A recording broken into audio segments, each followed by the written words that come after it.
On est bienvenus à tout le monde, hein, c'est tout nouveau. Hein. Vous avez de la chance d'avoir de la place. D'habitude, c'est la guerre pour la place.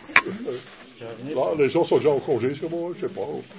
Ou bien, à cause des élections en France, tout le monde est parti, c'est bon. Hein, puis, ils sont exilés. Donc, Ils manifestent après, là. Ouais. Bon, d'abord les infos, après les semis. D'abord les infos. Pommes de terre, il reste des gasolés. Je sais pas, il y a encore quelque chose dans la boîte, là? Ah, ben voilà. Les derniers. Ça coûte 5 tubercules pour 25 centimes. Il y a encore temps de mettre les pommes de terre, hein, jusqu'au 15 juin. Donc, ça s'appelle la culture michourinienne. L'inventeur, celui qui a rêvé de ça, c'est un ingénieur russe. Donc, il y a déjà tout un temps. Et qui a dit, la meilleure façon d'avoir des pommes de terre sans maladie et la production maximum, c'est les mettre première quinzaine de juin. Et les laisser aller jusqu'au premier gelé. Donc c'est là qu'il y avait eu les meilleurs résultats, et c'est vrai. Et chaque fois essayé, c'est vrai. Mais ça prend beaucoup ça prend de la place, mais enfin. Et alors la gasolée convient très bien pour ça, parce que c'est une pomme de terre qui est résistante au mildiou à 96%. 96% résistante au mildiou. Maintenant, il y a Sarpomira, hein? Les Français ne sont pas là, il ne faut pas traduire. Ouais, ça va, c'est bien. Sur les fruits,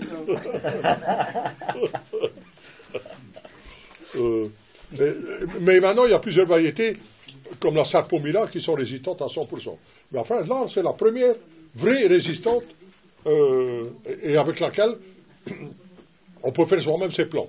Mais depuis, il y en a 20 ou 30 variétés, maintenant que ça commence à venir sérieux. C'est bien la preuve que les OGM, c'est de la connerie, parce que quand on fait une recherche sérieuse sur quelque part, on trouve des variétés résistantes, et dans les années qui viennent, on va sûrement avoir des tomates aussi résistantes aux maladies. Il y en a déjà quelques-unes qui prévoient, donc il suffit de chercher. Donc le truc OGM est complètement ridicule, vu que quand on a une variété, quand on cherche bien, et ça c'est l'avenir. OGM, il faudra toujours reproduire.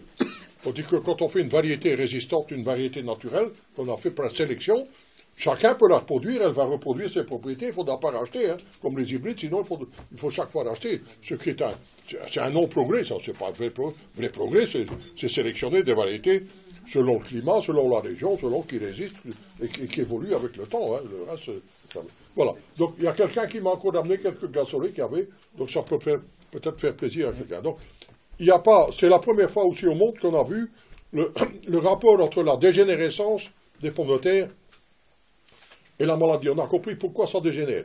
Parce qu'avec la gasolée, il y avait, donc les premiers, il n'y avait pas de maladie, donc il n'y a pas eu de pucerons, parce que quand il y a la maladie, les feuilles, je veux dire, dégénèrent, sont attaquées, puis il y a attaqué les pucerons, et les pucerons sont le vecteur des virus, de la dégénérescence. Donc c'est les pucerons, quand ils viennent, qui transmettent le virus, et c'est pour ça alors qu'il faut toujours renouveler, qu'on ne pouvait pas faire ces plantes de pommes de terre, parce que ça a dégénéré. Donc, et on a vu que quand les plantes n'étaient pas malades, il n'y avait pas mildiou, donc pas pucerons, on peut refaire ces plantes de pommes de terre sans problème. Au contraire, ça peut même régénérer, et voilà. Donc il faut toujours chercher l'explication de quelque chose, quand il y a moyen, hein, il n'y a pas toujours l'explication. Voilà l'explication. S'il y a des questions, c'est le moment. Hein, donc, voilà. Non, je ne l'ai pas tant. On a déjà parlé plusieurs fois, hein, mais enfin, ça fait rien, il y a toujours des nouveaux. Donc, il faut demander, hein, si vous ne savez pas. Pour ceux qui sont intéressés de faire des recherches, vous tapez sur Internet Wallow Green. Et là, il y a quelqu'un qui habite du côté de Charleroi qui vend toutes les plantes un peu spéciales, dont 5-6 variétés de pommes de terre totalement résistantes au milieu. Et il donne quelques petites explications, si on cherche bien, c'est pas évident, mais il donne quelques explications. Et les dernières, les plus résistantes, c'est la variété Sarpomira, mais il y en a 5-6 variétés différentes. Dans les Sarpomira, il y a 5-6 variétés. Ça vient de Tchéquie. Donc les recherches ont été faites en Tchéquie. Souvent, les recherches sont faites là où il n'y a pas beaucoup, généralement, pas beaucoup de moyens d'employer les herbicides et les pesticides, alors ils doivent bien trouver autre chose. Je ne sais pas si vous avez déjà raconté l'histoire de Cuba, mais l'histoire de Cuba est assez extraordinaire au niveau de l'agriculture. C'est le seul pays au monde où on n'en parle jamais. Hein. Je n'entre pas dans la critique de la politique et tout ça, chacun a son bazar. Mais je rentre dans le truc sérieux qui a été reconnu par la FAO, pas tout. Donc, Cuba a été abandonné à un moment donné, là, chute du mur, machin, l'URSS a éclaté, tout ça. Bon, tout venait de là. Hein, les Anglais, voilà, tout ça, toute la technique russe pour le Cuba. Et puis, donc, blocus américain, qui est encore en cours, d'ailleurs. Une aberration incroyable, enfin, voilà, c'est encore en cours.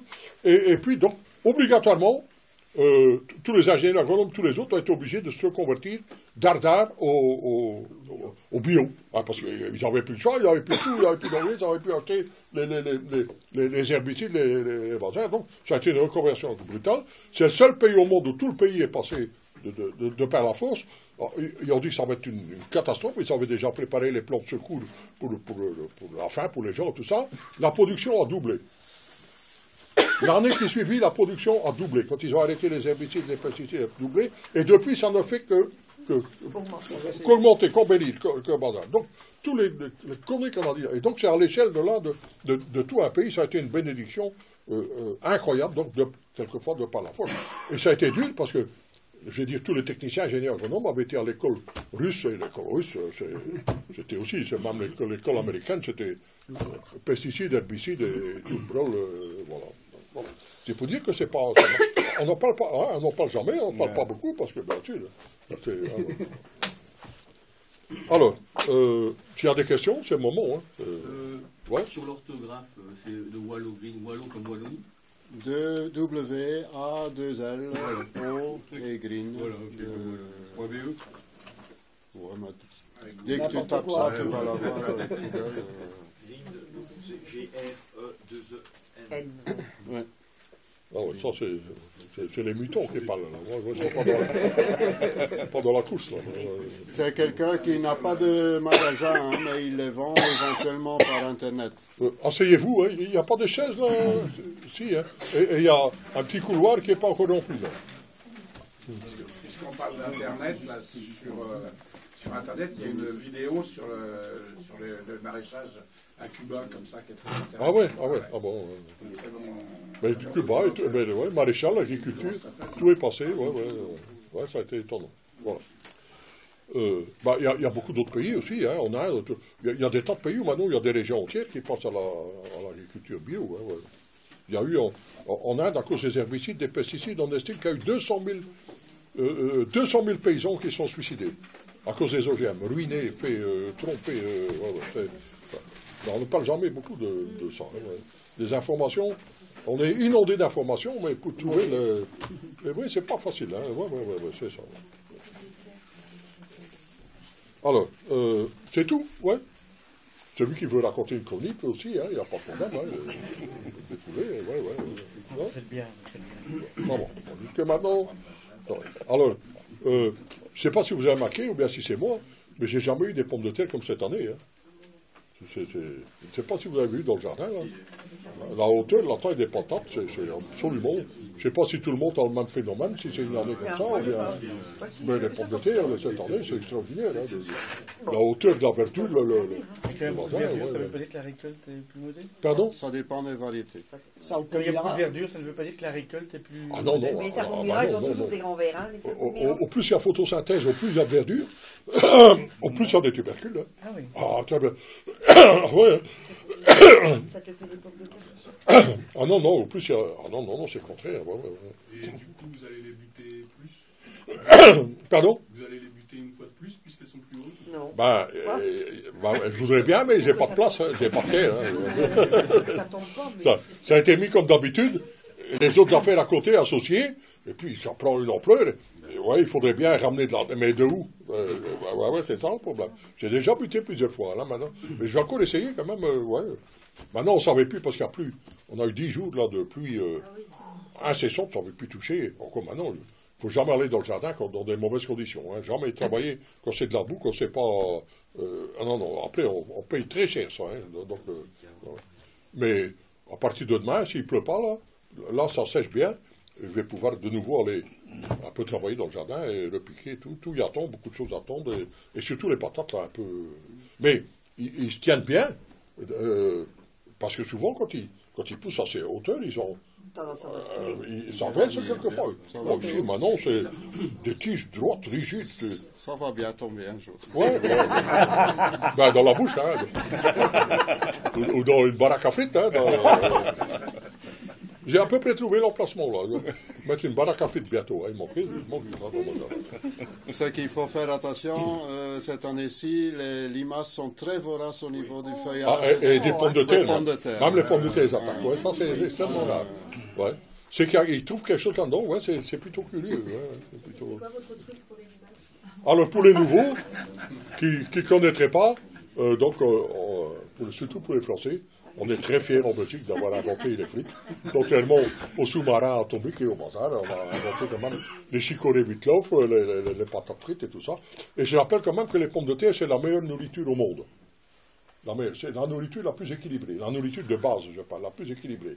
On a tellement dit des méchancetés sur les pommes de terre, et des trucs cons, hein, que ça faisait grossir, que ça c'est pas tout. Et c'est faux, c'est la nourriture la plus équilibrée, protéines, vitamines, de tout. La pomme de terre ne fait pas grossir, c'est de toutes les populations, partout on a étudié, hein, le riz, le blé, les haricots, tous les machins de base, le maïs et tout, c'est la pomme de terre de loin qui bat, et ça va de plus en plus dans le monde, on cultive les pommes de terre, et il y a beaucoup de pays, comme nous d'ailleurs.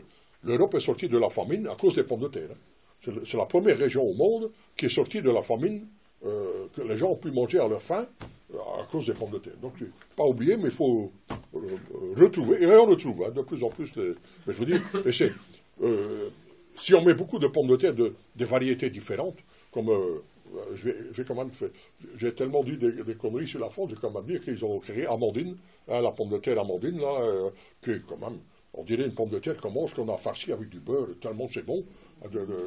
Alors celui, il faut goûter même comme un produit de luxe, je veux dire quelquefois. Changer toujours de pommes de terre, il y en a que c'est formidable au niveau du goût. C'est pas seulement un aliment de base, mais il y en a vraiment que c'est incroyable. Ouais. Comme certains haricots, entre parenthèses, là, l'haricot orteil de prêcheur, hein, donc le plus gros haricot du monde, qui est un vrai délice, hein, qu'on mange ça comme dessert, tellement c'est goûteux, tellement ça fait plaisir. Celui qui ne l'a pas essayé, il doit essayer, il y a encore le temps de le mettre. Hein. Donc, je dis entre parenthèses, donc, haricot, ça s'appelle haricot orteil de prêcheur. Donc, on le voit monter quasiment à l'œil nu. Ouais. Donc c'est les haricots le plus costaud, le plus rustique au monde, il monte entre 3 mètres et 6 mètres de haut, et puis il fait des gousses énormes, des haricots énormes à l'intérieur, qu'on peut laisser sur place toute l'année, hein, et à les cueillir à fur et à mesure, même en plein hiver. Hein, et donc, ouais. J'en avais pris, parce que j'ai entendu ça l'année dernière, j'en ai fait, et en même temps j'ai fait des haricots que j'achète et que je consomme, des haricots grecs, c'est les mêmes choses. Donc en fait c'est originaire du nord de la Grèce. Ça s'appelle le gigantes, le géant. Et c'est vrai que et en plus ils sont très gros. Il faut les cuire moins longtemps que les autres. Ça, ouais. Et les mettre trempés, ils grossissent, c'est comme une petite prune. Mais c'est vraiment, là, un goût, c'est extraordinaire, un goût, c'est délicieux. Et c'est le seul haricot vivace au monde, qui peut se comporter comme vivace. Quand l'hiver n'est pas trop dur, il repart de ses racines, il regrimpe et il fait... Donc, nous, quand on a fait, on a manqué quelques années, on n'avait plus, hein, on ne trouvait plus moyen de le commerce, ça avait quasiment disparu. Et donc, pendant quelques années, on s'est répartis entre amateurs, on faisait nous-mêmes. Après, les Hollandais l'ont remis à l'ordre du jour, comme toutes les anciennes variétés. Hein, maintenant, ça marche, écologie, tout ça nouveau. Et donc, les Hollandais recherchent maintenant toutes les anciennes variétés qui relancent sur le marché, comme si c'était des nouvelles. Hein. C'est comme si c'était une découverte, les haricots violets. Bah oui, parce que toutes ces variétés, maintenant, la première chose qu'on fait quand on lance, comme ça, quand je vois, et je vais le chercher, j'ai un ancien... Comment je dis ça, qui reprend toutes les semences qui vendaient Villemorin, à Villemorin de 1840, 1850. Et je vais là-dedans et je retrouve toutes ces nouveautés hollandaises, donc des haricots violets, ils existent depuis 200 ans, et les lancent sur le marché comme si ils avaient découvert et tout. Mais heureusement, c'est bien, et ça marche maintenant. Donc, on retrouve sur le marché, il y a beaucoup de choses qui sont sauvées maintenant à cause de ça. Et ça, c'est un bienfait. Là, c'est une politique intelligente quand même. Et vous avez réussi à en garder, vous, d'une année sur l'autre? Oui. Heureusement, on avait... Oui, moi, j'ai eu des pieds qui ont repris. Mais de quelle manière? C'est sans faire rien du tout. Oui, ça fait des grosses racines dans le sol. Ouais, et puis là, au sorti l'hiver, tout à coup, ça repart. Mais les autres aussi, moi, j'ai vu ça parce que... C'est exceptionnel. Hein. Ouais. J'ai eu ça une fois. Sinon, les haricots qui pendent les grandes gousses, au printemps, donc on allait cueillir à fin du puits et rester, puis au printemps, ça s'est ouvert. À un certain moment donné, ça s'est ouvert. Donc les grains sont tombés sur le sol et ils sont repartis. Hein. Ouais, c'est comme ça que j'ai regardé. Ouais, c'est un truc curieux. On peut les remettre au même endroit, non? Faut mieux les changer de place? Non, ouais, ils vont mieux. Tous les légumineuses, les haricots, tout ça, vaut mieux changer de place. Ouais. Donc le truc pour les limaces. Pardon? Les limaces. Le truc pour les limaces. Alors, Le remède. Ça, on l'a dit souvent. Premier remède, c'est bien visible. Quand il y a les limaces à côté, là où il y a tout plein de limaces, bien visible. Prenez une limace et vous la bouffez. Alors, tous les autres, les limaces, ils vont transmettre le message que là, il y a un mec qui bouffe les limaces. Et là, ils vont ailleurs. Hein, bon, celui qui n'a pas peur. On mange bien des escargots. Les limaces, c'est un cousin proche. Hein, deuxième chose, c'est les plantes, on fait du sirop avec. On fait du sirop, on va en pharmacie, le sirop, c'est souverain contre les grippes, contre les virus, contre les rhumes. Donc ça contient, c'est très riche. Donc les limaces, c'est vrai, c'est pas de la blague. Donc c'est comestible, on fait des sirops formidables avec les limaces. Alors, l'autre, en permaculture, il faut toujours chercher le moyen de ce qui apparaît comme un mal, entre parenthèses, ça n'existe pas, hein, mais transformer en bien, hein, pour rester simple.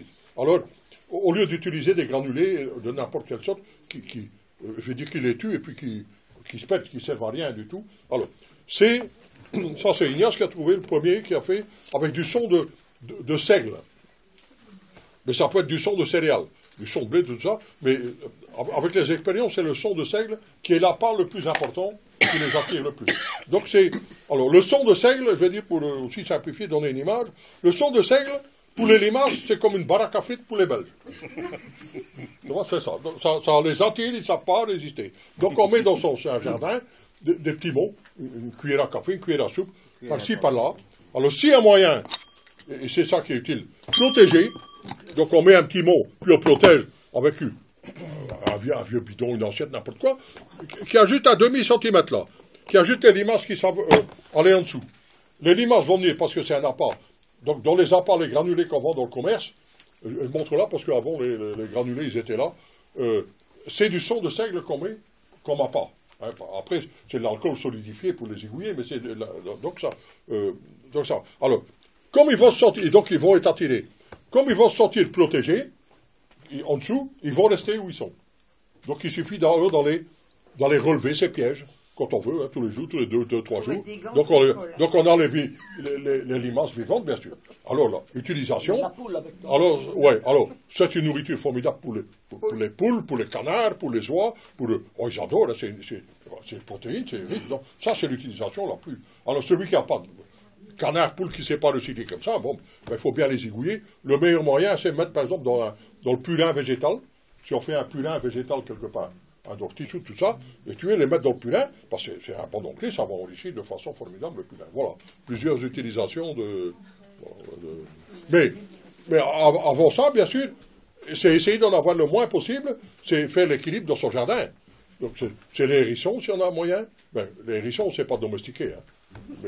Mais quand on met des abris dans son jardin, des tas de tout, on a beaucoup de chances qu'il y a des hérissons qui vont venir. Même ici, en pleine ville, j'ai des hérissons. C'est quand même extraordinaire, parce que les hérissons, ils sortent la nuit, hein, ils viennent de loin. Oh, j'ai vu des hérissons qui voyageaient dans la rue ici. Donc, malheureusement, j'en ai perdu l'année passée 2. Ils se noient. Les hérissons ont peur de rien. Hein, de rien. Ils foncent à travers tout.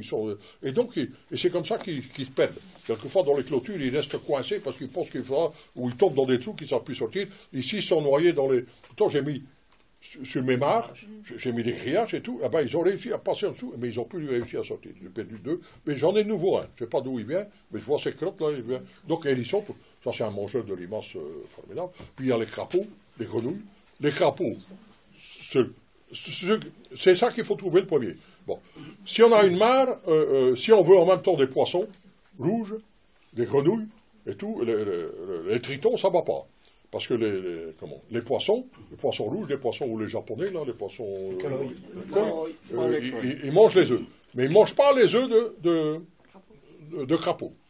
Les œufs de crapaud, déjà à l'état d'œuf, les œufs de crapaud sont toxiques. Donc les poissons le sentent bien. Donc c'est ça. Donc les crapauds, ils sont toxiques, ils ne sont pas attaqués par rien. Et alors les crapauds aussi mangent, voyagent, tout ça, et ils déposent sur les légumes, quand ils passent dans le jardin, ils déposent leur venin, je veux dire, le long des légumes et tout ça. Et là où ils ont fait, les légumes ne sont plus attaqués par rien du tout. Hein, là où les crapauds ont déposé leur venin. Et en plus, moi je trouve qu'il est plus facile de domestiquer, et c'est plus facile, pour la vie, tout ça, ça coûte moins cher de domestiquer un crapaud qu'un chat ou un chien. Je dis ça entre parenthèses, mais la plupart des animaux se domestiquent très bien, hein. Même les animaux sauvages, les oiseaux et tout, ça dépend de notre attitude à nous. Mais les crapauds, je trouve très facilement. Quand on a des crapauds, c'est parce que c'est vilain, ça a l'air un peu repoussant comme ça. Mais les crapauds sont des êtres très intelligents, ils se connaissent tout de suite, ils n'ont pas peur, voilà. Donc il y a plusieurs avant, voilà, tritons, grenouilles, crapauds, hérissons, et alors oiseaux, bien sûr. Ah, les oiseaux, vous avez beaucoup d'oiseaux, ils mangent. Donc ça limite beaucoup les limaces. Mais ça dépend d'année en année, le nombre d'oiseaux, le nombre de tout ça. Voilà. Donc il faut faire des mares, pas oublier, pour l'eau, pour donner à boire aux oiseaux, il y a moins de dégâts, et tout fait un ensemble, hein, dans un jardin, pas oublier les abris, absolument. Donc les abris, ça veut dire quoi? C'est pas acheter des hôtels à insectes, hein. Tout ça. Aberrant quand même de notre esprit occidental dit que les insectes sont trop cons, ils ne savent plus faire le même le nid, on va leur donner des hôtels. Même l'idée, déjà, je crois que celui qui fait ça, qui a trouvé, lui, il gagne beaucoup de sous. Hein. Mais c'est complètement con. Mais il suffit de mettre des tas de branchages, de déchets, de restes de topinambour, de maïs, de bois, le maximum et chacun là-dedans va trouver son bonheur. Hein. Les hérissons, les grenouilles, les crapauds, les bourdons, les abeilles sauvages, et tous les insectes qui vont. Et ça, ça vaut la peine, quoi, comme le fût. Ouais. Mais dans notre esprit, ça peut être sale. Hein, comme les mauvais herbes, c'est sale. Donc il faut nettoyer. Ça fait pas propre. C'est un peu. L'eau de Javel, ça c'est propre. Ça tue tout. Il n'y a plus rien. Ça c'est net et c'est propre. Ça c'est propre. Mais tandis que ça c'est sale. Donc c'est là, quelquefois, que. Alors, il suffit. Ce qu'il faut faire aussi, c'est surtout s'attaquer aux limaces très tôt, au mois de février. Même s'il n'y en a pas encore des plantes qui sont attaquées, avant qu'elles se reproduisent. Parce que chaque limace pond des centaines d'œufs. Donc en éliminant très tôt dans l'année, vous supprimez des centaines de limaces à la fois. Alors aussi avant l'hiver. Donc avant l'hiver, il faut absolument mettre sur le jardin tout plein de compost, de déchets, enfin, tout le temps, toute l'année, mais surtout à l'automne, le maximum, parce que tout l'hiver, les oiseaux, ils vont venir. Le sol est protégé, donc il va avoir les vers de terre, il va avoir les insectes, il va avoir les œufs des limaces et tout. Et tout l'hiver, si vous mettez, les oiseaux vont venir, ils vont gratter, ils vont se nourrir, ils vont faire. Ça fait un ménage formidable avec tout plein d'insectes, tout plein d'œufs, tout plein qui seront plus là, quoi. Mais c'est toutes des choses, une fois que le jardin est équilibré, comme ça qu'il y a un peu de tout, on ne remarque pas, hein, on voit, hein, mais on remarque parce qu'il n'y a plus beaucoup, quasiment plus de dégâts, de rien, quoi. Quasiment, on voit disparaître les maladies, les bordels, très peu de limaces et tout. Et puis, les oiseaux ont énormément, quand il y a beaucoup de vie, il y a beaucoup d'insectes, les oiseaux ont énormément à bouffer, et ils n'attaquent pas les plantes. Moi, ils ont commencé à attaquer mes laitues depuis une semaine. Jusque-là, jamais rien. Sinon, il faut mettre des grillages de protéger. Alors, je me pose la question, pourquoi ils ont commencé à manger les laitues? C'est qu'il n'y a plus assez d'insectes. C'est une des explications, mais ça peut être. Hein. Il y a eu, au départ de cette année, un défaut quand même de pollinisation. Il n'y a pas eu autant de pollinisateurs que les autres années. Pourquoi de pollinisateurs? Ça veut dire les bourdons, les abeilles sauvages. Je ne parle pas des abeilles domestiques. Hein. Les abeilles domestiques qui sortent. Ça a fleuri plus tôt, je pense. Oui. Je pense que. Oui, il y a eu un. Oui, c'est ça. Les insectes n'étaient pas encore réveillés. C'est ça. Il y a eu un défaut là de. Un peu frais, les abeilles, etc. C'est ça. Tout a fleuri tôt, bon, et les insectes n'étaient pas encore là. Mais c'est une belle année quand même de fruits, tout plein de fruits, mais il y a quand même certains trucs à défaut de pollinisation. Ouais. Mais un autre truc pour les limaces, j'ai testé, c'est le paillis de lin. Le paillis de lin, ça marche assez bien. Vous mettez ça autour, à peu près un rang comme ça autour, et ça marche assez bien. Sauf que cette année, j'ai juste un souci, entre guillemets, c'est que habituellement je mets ça, je vois que les limaces ne vont pas trop dessus. Mais cette année, le problème c'est les grives qui viennent manger, parce qu'il y a souvent des petites semences des petites graines de lin, et les grives viennent manger ça, donc du coup Elle fait le nettoyage. C'est la première année que j'ai ça que, à mon avis, pareil, comme vous dites, c'est tellement qu'il n'y a pas assez d'insectes. Et de ce fait, ils essaient de trouver autre chose. Oui, chacun tout. Mais sinon, ça fonctionne assez bien pour les limaces. Mais dans un jardin où il y a équilibre comme ça, les dégâts sont toujours limités, mais il faut toujours surveiller. Hein. Et d'une année à l'autre, on ne sait pas comment ça va se comporter. Hein. Et vous ne trouvez pas qu'il y a beaucoup de fourmis cette année? Oh, incroyable. Ah oui. J'ai ma pelouse. Mais ça, c'est bien. Hein. Ça, c'est bon. Hein. C'est bon. Ah ouais. Ça défend, là. Les fourmis dans une serre, vous n'aurez plus d'ennui. Hein. Un nid de fourmis dans une serre, c'est leur territoire, et ils chassent tout. Hein. Ils tuent tous les autres bêtes, insectes et tout le bordel. Hein. Donc, jusqu'à 30 le seul inconvénient qu'il faut avoir, c'est qu'ils assèchent. Ils assèchent là, quand ils se mettent dans un pot, dans un truc en dessous, ils assèchent complètement. La plante peut mourir, mais c'est pas de mourir d'attaque. C'est pas les fourmis qui attaquent, qui mangent la plante, c'est la soif. Ils assèchent. Alors, ce qui fait fuir aussi, qui fait que les fourmis vont ailleurs, c'est beaucoup d'eau. Donc là, on voit où il y a de la fourmi, faut arroser abondamment. Mais c'est un bienfait. Les fourmis ne font pas de mal, au contraire, ils protègent. Et il y a quelques races de fourmis, pas beaucoup, de fourmis, qui protègent les pucerons qu'ils élèvent. Mais pas toutes les fourmis, hein. Il n'y a que certaines variétés de fourmis. Et encore, ça ne fait rien. Hein. Je veux dire, les dégâts sont enfin, quand c'est équilibré, ils sont ridicules. Mais dans tout, il faut toujours observer. Hein, ça, je veux dire, par exemple, les fèves poussent. Quand les fèves poussent, il y a tout plein de pucerons noirs. Les pucerons noirs étant la nourriture première et principale pour les coccinelles. Ah, donc, quand les coccinelles voient qu'il y a beaucoup de nourriture disponible, les pucerons noirs, ils se reproduisent et font pour avoir. Mais il y a quelquefois, donc il y a toujours un décalage entre l'apparition des pucerons noirs et les coccinelles. Une fois qu'ils arrivent, ils nettoient, il n'y a pas de problème.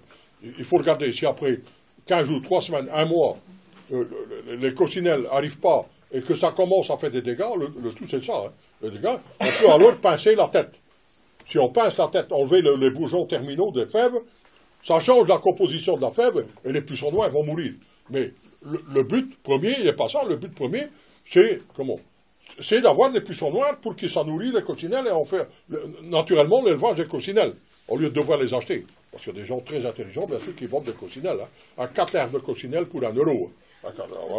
Et vous n'avez pas le certificat de propriété. Hein, vous achetez là tout plein d'herbes de coccinelles, et une semaine après, ils sont tous chez le voisin, là, vous ne pouvez pas.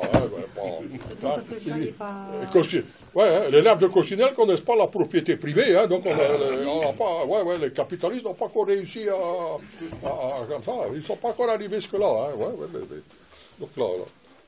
Mais ça marche, hein. Comme les vers de terre, hein, des gens qui vendent des vers de terre, c'est quand même extraordinaire. Quand même. Hein, les vers de terre que vous avez à jardin, quand vous mettez du compost dessus, vous avez des vers de terre. Moi, j'ai 3 kilos de vers de terre par mètre carré.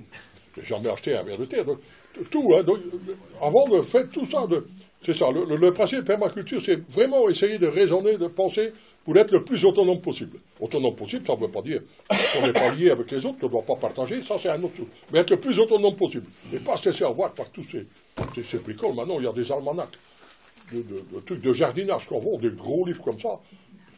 C'est incroyable tout ce qu'on peut vendre. Et ça se vend, sinon on ne ferait pas ces livres et on ne vendrait pas. Hein, mais c'est incroyable tout ce qu'on peut vendre comme machin, des trucs ridicules. Mon voisin, il s'équipe, là, il est un peu... c'est pas de sa faute, il y a des gens comme ça. Mais il y a 3-4 brins d'herbe, il s'est équipé, mais 3-4 brins d'herbe, tous les pulvérisateurs, le bazar, tout ça, alors qu'à la main, il y en a pour 5 minutes à tirer. Ça lui met des heures et des heures, et ça lui coûte je ne sais pas combien. Et 1 an après, c'est là. Mais même des bottes, des lunettes, des bottes. Qu'est-ce qu'il va faire, tout ça pour pulvériser, là, pour tuer et puis ces bottes ont traîné pendant 3 ans, là. Il a fait ça une fois, hein. Après les champignons, il venait dans ses bottes, ça revenait naturel, hein, c'est pour dire que la bêtise elle sonnait quand même quelquefois, ça déconne. Bon, moi aussi je déconne sérieusement, là. On est où là? Alors, il n'y a pas de réunion, pas de deuxième réunion en juillet-août. En juillet-août, il n'y a que la premier dimanche du mois. Normalement, tout le monde est en congé. Donc, mais il continue à avoir tous les jeudis. Hein. Tous les jeudis après-midi, c'est ouvert. Hein. Donc, même en juillet-août et tout ça, on n'arrête pas toute l'année. Maintenant, on reste ouvert toute l'année, tous les jeudis et tout ça. Voilà. C'est pas la peine de dire qu'on ferme, les gens sont quand même là, et on ne va pas les renvoyer, il y en a qui viennent de loin. Donc, autant rester où est, là, il n'y a pas... Ben, ouais, autant rester où est. Et on n'a jamais réussi à fermer la porte. La seule fois que j'ai réussi à fermer la porte, j'ai pu su l'ouvrir. Donc,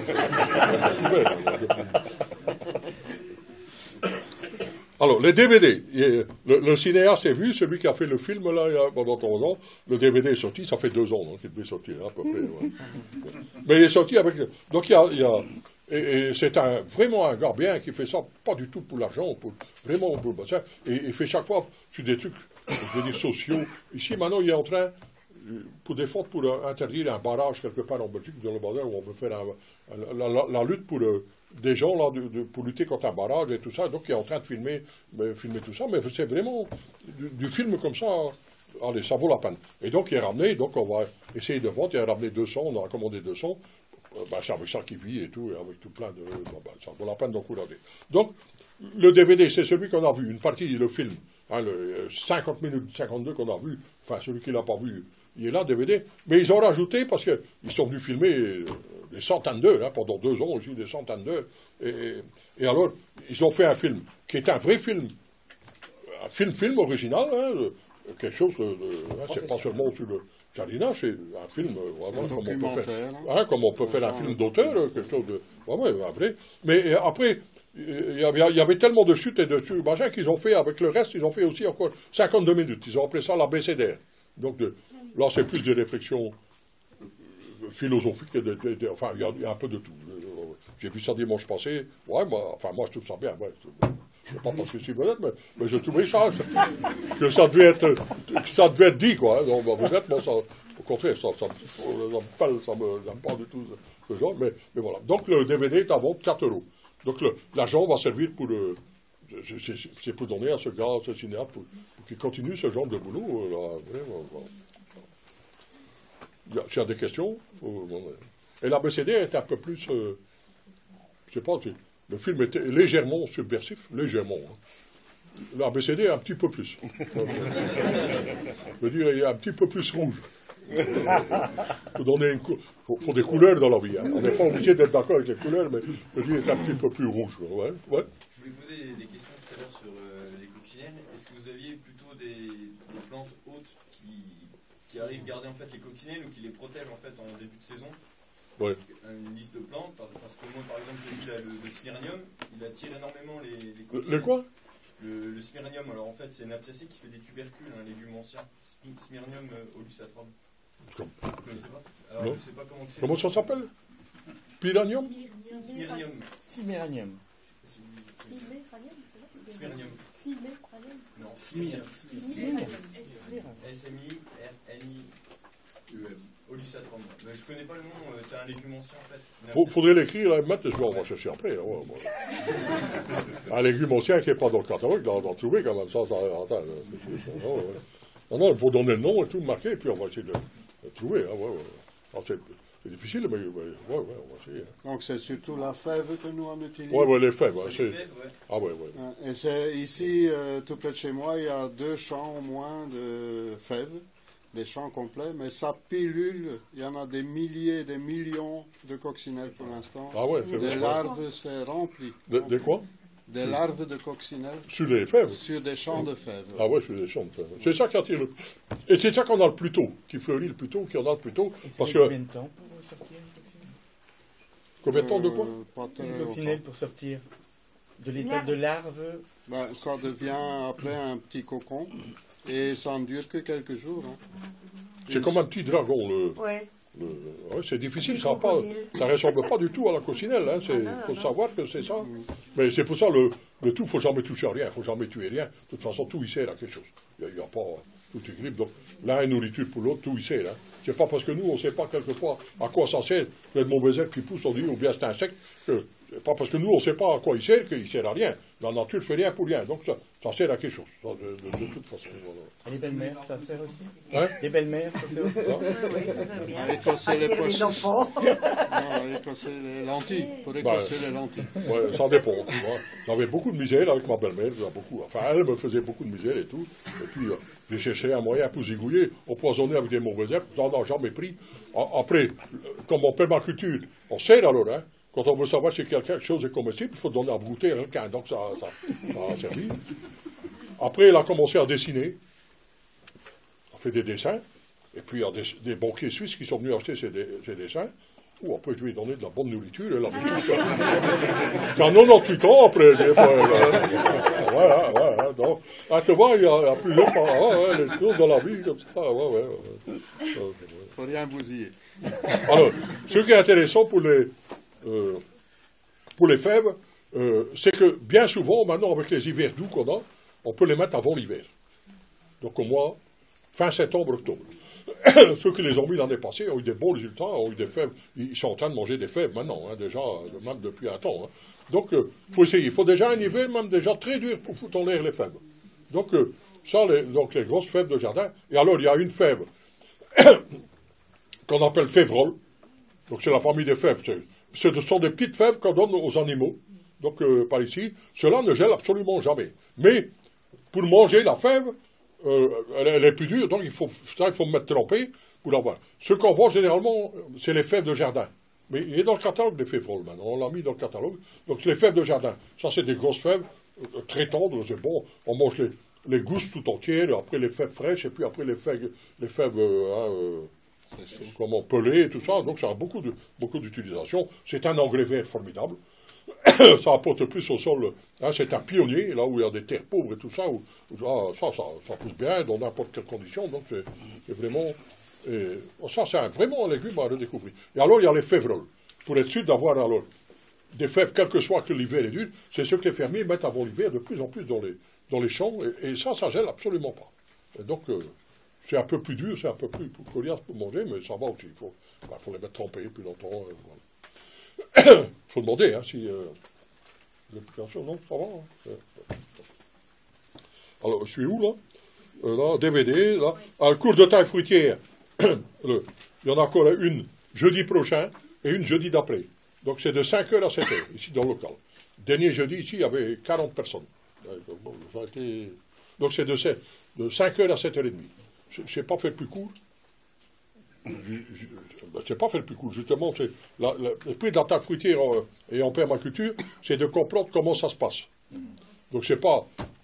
Parce que les tailles pratiques, ça c'est chacun selon son tempérament, selon son bazar, etc.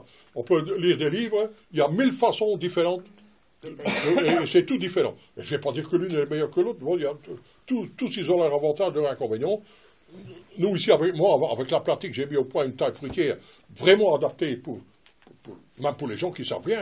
C'est la taille qui fait le moins de dégâts possible et ça donne des résultats formidables. Donc, j'explique cette nouvelle méthode et qu'il ne faut plus employer même bouillie bordelaise, ni souffle, ni plus rien du tout. Taille d'été, on travaille par vaccin, par homéopathie, de façon facile, les petits malades au pied. Enfin, j'explique pourquoi. Et comment on peut avoir un maximum de production. Pas en ayant des arbres forts. Au plus forts les arbres sont, au moins ils produisent. Au plus ils sont faibles, au plus ils produisent. Donc tous les derniers les derniers trucs qu'on connaît maintenant, que les scientifiques ont mis au point, et puis que j'ai mis dans la pratique, des choses que j'ai commencé avant, et maintenant l'explication revient. Donc c'est tout ça. Une fois que les gens ont compris comment ça se passe, chacun fait selon ce que lui désire. C'est pas la même chose de tailler des arbres, le matin à 1,50 m, ou bien les faire aller jusqu'à 3 mètres. Mais quand on comprend comment ça va et pour avoir des fruits, chacun peut le faire. Et quand on commence, c'est comme dans tous les métiers, apprendre le judo ou le jiu-jitsu, pas les livres, on dit leçon, c'est vous. Alors, la première fois que vous allez dans un vrai truc de judo, vous êtes là par terre, vous vous demandez ce qui se passe. C'est le même, dans tous les métiers. Le vrai savoir passe par les mains, pas la tête ou par les mains, mais pour les deux. Donc quand ça rentre, vous comprenez, puis il faut aller, et puis ça rentre dedans, le vrai savoir, c'est toujours les deux, c'est jamais tout seul. C'est pour ça qu'il y a beaucoup d'intellectuels qui sont venus tout à fait cons, parce qu'ils ne se servent plus de leurs mains. Et c'est pas une blague, la plupart des universitaires, ils veulent absolument pas travailler de leurs mains, parce qu'ils ne savent pas travailler de leurs mains. Alors ils racontent tout plein de conneries, tout plein de bordel, Vous avez déjà vu un ingénieur agronome qui plante une salade? Non, ils n'ont jamais appris, ils ne savent pas comment on plante une salade. Donc il y a quelque chose dans nos sociétés notre société marche sur la tête, sinon ils ne raconteraient pas autant je vais dire de bêtises, autant de conneries, ils ne seraient pas autant avec les hybrides, les OGM et tout leur bazar. Hein. C'est parce qu'ils ne travaillent pas sur le terrain. Donc on a séparé, et c'est pour les deux la même. Et si on a interdit aux ouvriers, aux gens d'accès à la culture, c'est le même. Hein. On crée des handicapés dans les deux domaines, hein, aussi bien au niveau manuel qu'intellectuel. Donc il faut revenir à un vrai savoir. À un moment donné, il y avait la tête et les jambes. Mais c'était un truc de con à la télé, mais enfin, les deux, absolument. Donc c'est en faisant après qu'on apprend et qu'on réfléchit et que chacun avance. Je dis, on n'est pas obligé d'être d'accord avec ce que je dis. Hein. Moi, je dis ce que je pense, après chacun... C'est du bon sens. Hein? Alors, si tout le monde était pareil, la vie deviendrait ennuyeuse au possible. Hein, c'est ce jeudi, c'est ça que j'ai dit, ce jeudi et jeudi prochain, c'est ça? Pour la taille de salle. Le cours de taille, oui. Ça se passe ici dans la salle, et puis mais ça dure 2h30 quand même. Il faut le temps pour expliquer tout et tout. Ouais. Une fois que les gens ont compris, après ils peuvent partir. Il y a pas, et c'est là qu'on fait le moins de bêtises, et puis comment n'importe qui peut faire sans problème. À un moment donné, même tout ça était tellement cloisonné que je veux dire que, et dans les métiers aussi, que chacun, il n'y avait plus de transmission du savoir. C'était quand même une catastrophe. Chacun gardait ses secrets, mais c'était aussi un peu à cause de la société, hein, parce qu'on dit, si je transmets mes savoirs, si j'explique aux autres comment ça va, il va prendre ma place et moi je vais me retrouver au chômage. Hein, c'est tout un ensemble qui a fait qu'à un moment donné, chacun, dans son coin, gardait ses secrets ce qui a appauvri tout le monde, c'est ridicule, quoi. Donc tous les jeunes ont été abandonnés. Si j'explique aux jeunes, j'ai vu ça à l'usine, hein, tout le monde ne voulait absolument pas m'expliquer c'est qu'à lui, il faisait qu'on ne voyait pas et tout ça, parce qu'il y avait peur que j'allais prendre sa place, que lui, on arrive à des aberrations comme ça. Il faut absolument changer cette histoire, transmettre les savoirs, et pas par l'argent. En plus, c'est généralement les universitaires qui viennent faire les cours et ils font payer encore en plus. Ils ont déjà un beau salaire et puis ils se font payer pour leur savoir. C'est quand même inimaginable. Quand quelqu'un vit qu'il a ses revenus, le savoir doit se transmettre, il doit pas pour les gens. Hein. Bon, je déconne beaucoup aujourd'hui. Hein, mais... Alors, vous de temps fruitier, conférence débat. Oh là. Conférence débat, le prochain c'est le vendredi 20 juin. Donc il y en a une tous les mois. Hein. Une conférence débat sur des sujets très divers. Le 20 juin, c'est comment garder les fruits et les légumes de l'été.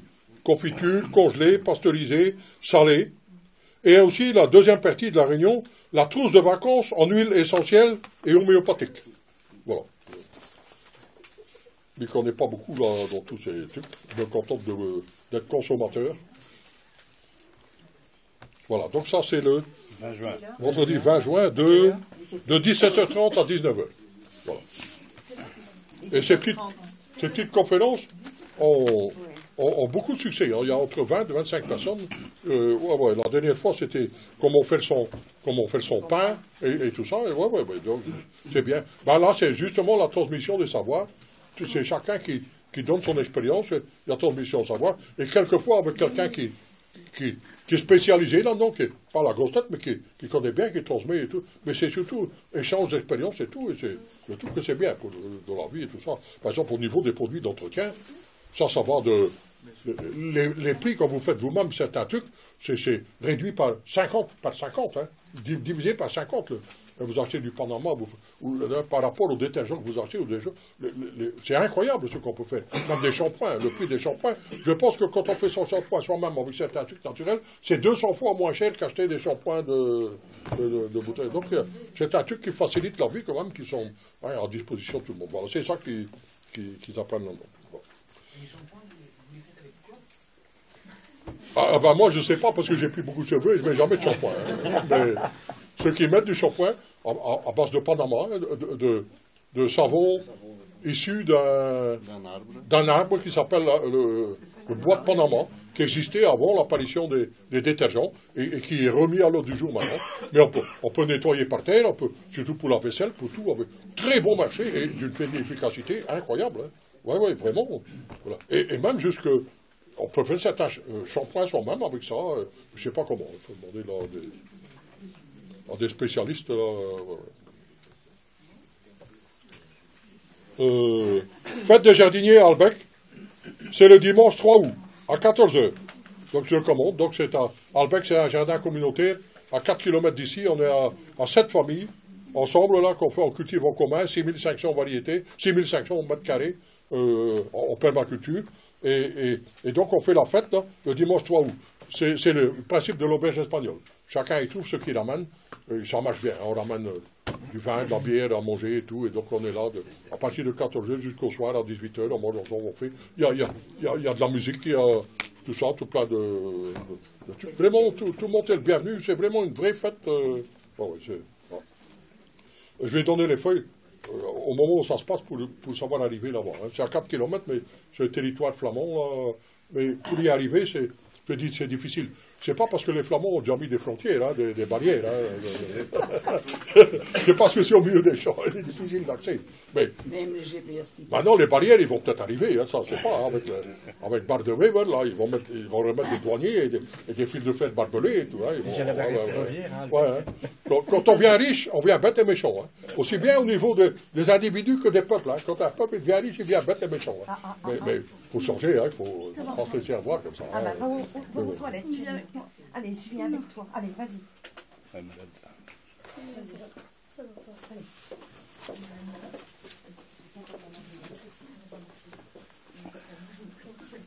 Donc, fête des jardiniers à Albec, dimanche 3 août à 14h.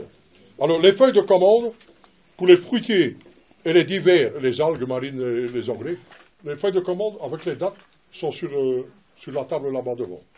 Donc, il faut prendre. Ouais, j'ai tout dit, donc on va entendre les semis. Hein? La réunion de fleurs. La réunion de fleurs, vas-y. Donc la réunion de fleurs, c'est le vendredi 13. Malheureusement, c'est que pour les privilégiés qui sont venus au cours. Donc comme chaque année, on fait une excursion. Donc on est parti. Donc c'est pas la peine de se présenter, on ne sera pas là. Au mois de septembre, cette année-ci, ça risque d'être la même chose. Ah bon? Oh là. Parce qu'on avait prévu une visite d'un jardin assez connu, mais que ce n'était pas possible de faire au mois de juin. Et ce serait peut-être possible de faire au mois de septembre. Donc, malheureusement, les premières réunions commenceront de retour certainement soit en septembre, soit en octobre. Mais ça, on dira alors au mois de septembre. Si en juillet, en août, pas. Hein. En juillet, en août, il n'y en a jamais parce que toutes les fleurs sont en train de fleurir. On n'y touche pas. L'explication, là. Alors, pendant que j'ai la parole, je demande si jamais il y a des gens qui ont des bocaux de ce style-là. Ils peuvent toujours les ramener pour les confitures, ça m'intéresse. Voilà. Les grands pots, ça nous intéresse pour l'instant plus parce que la dame qui les prenait ne vient plus, donc on est plutôt embarrassé avec autre chose. Hein, mais si vous avez cette taille-là, c'est bien. Mais c'est mieux les petits. Ouais. Comme ça, on peut changer plus. Ah ouais, comme ma femme me dit, t'as mangé encore de la confiture. Elle dit, ouais, mais un petit pot, hein. Si c'est un grand pot, là, un petit pot, déjà, on va un petit pot. Hein. Bon, on va attaquer ici. Oui, moi j'ai une info. Il y a un mouvement qui débute à Étain-Puy dans l'entité, dans tous les villages autour. Ça s'appelle les incroyables comestibles. Ça existe dans plein d'autres villes. Donc le but c'est de cultiver des légumes à l'extérieur et de les mettre, pas en vente libre, mais en libre accès à tout le monde pour pousser les gens à consommer naturel et aussi leur donner envie de cultiver leur jardin. Donc tout le monde est bienvenu. Et des fruitiers aussi. J'ai vu que certaines régions. Étain-Puy, ça peut être les légumes, puisque c'est des petits contenants. Ah ouais, mais j'ai vu quelque part ici, ils mettaient le long des routes au lieu des arbres. C'est ça. Des arbres fruitiers et tout ça. Avec l'autorisation dans les terrains vagues aussi. Voilà. Donc, tous ceux qui habitent Étain-Puy et l'entité peuvent se renseigner à l'administration communale. Ça existe en France aussi. Hein. Ouais, de plus en plus. Sur l'île, il y en a aussi. Moi, j'ai une autre info, c'est pas le jardin, mais celui qui aime bien la musique traditionnelle. Le week-end prochain, il y a Cassel Cœur de Luz. Cassel, c'est près de... en France. Où? À Cassel. Ah ouais. En Flandre. Et il y a des groupes de musique partout dans la ville, et c'est gratuit. Donc, il dit mais il faut savoir supporter la cornemuse. Oui, mais c'est en plein air. Donc ça va.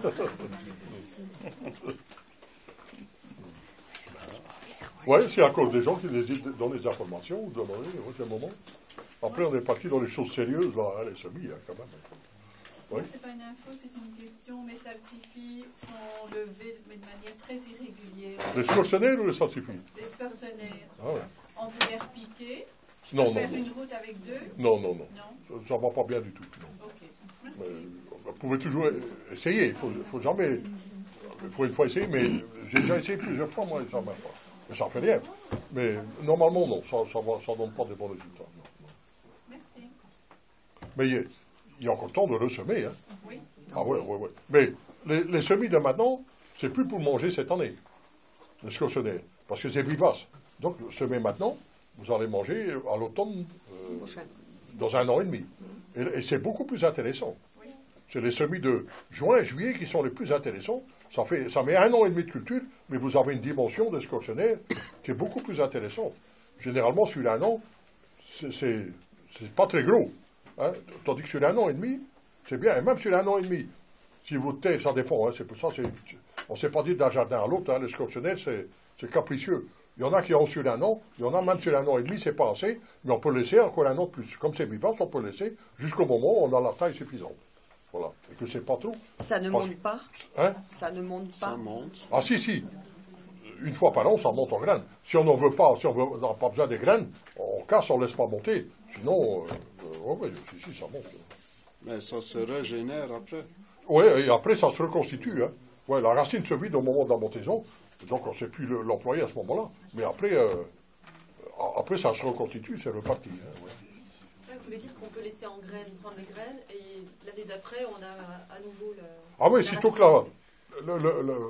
la mise en grain est finie, la racine se reconstitue sans problème.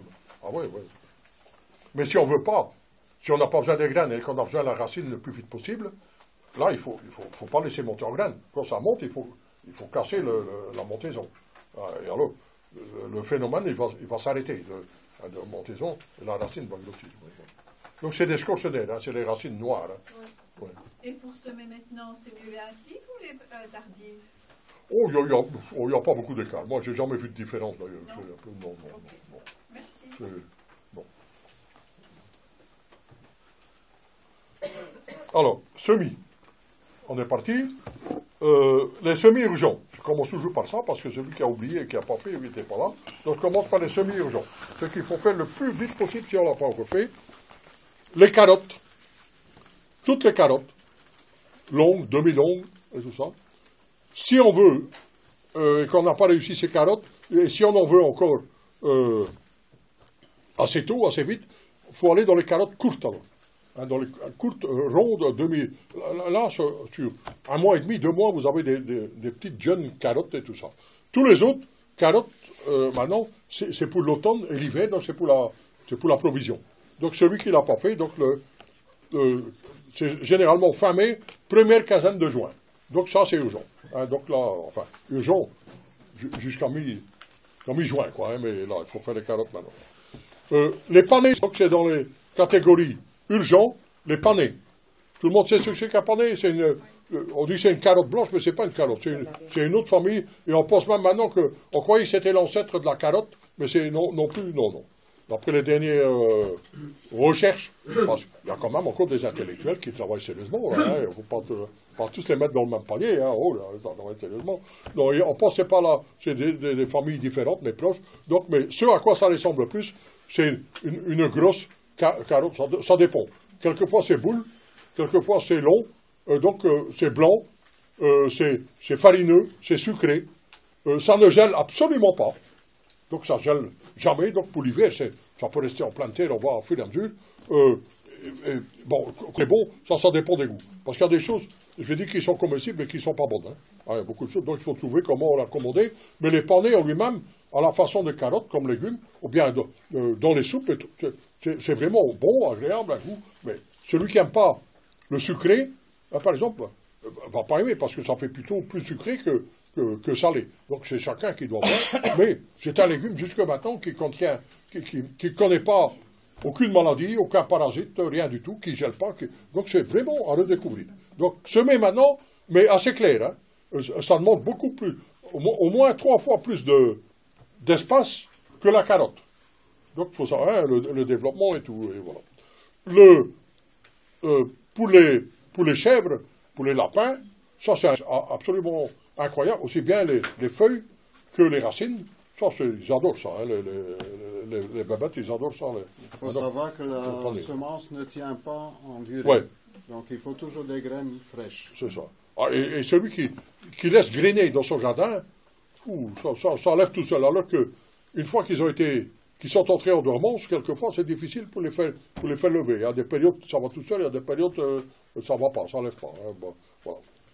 Donc, au moins, un peu comme tout, il faudrait prendre l'habitude en permaculture, celui qui fait, de laisser 1 ou 2 pieds, de n'importe quoi, hein, de laitue, des poireaux, 1 ou 2 pieds qu'on ne touche pas, et qu'on a bien vu que le plus beau, le plus costaud, hein, pas les plus faibles, hein, parce que si on laisse les plus faibles pour faire les semences, on va avoir à la longue des trucs plus faibles. Hein. Donc ce qu'il faut choisir, c'est pas toujours facile. Hein. Laisser le plus beau, hein, pas toucher. Hein. Alors on met un petit drapeau de couleur rouge, si c'est de préférence, un petit drapeau rouge. J'aime bien le rouge, peut-être, on peut rien. Hein. Un drapeau de couleur rouge. Non, mais vous mettez à côté pour ne pas prendre, alors vous laissez grainer.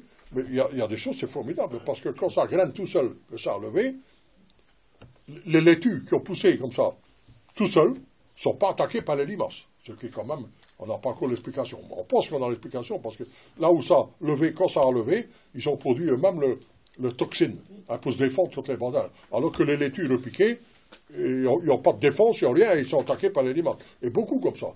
Des légumes qui ont poussé tout seuls, et alors ça fait moins de boulot, vous pouvez repiquer alors autour.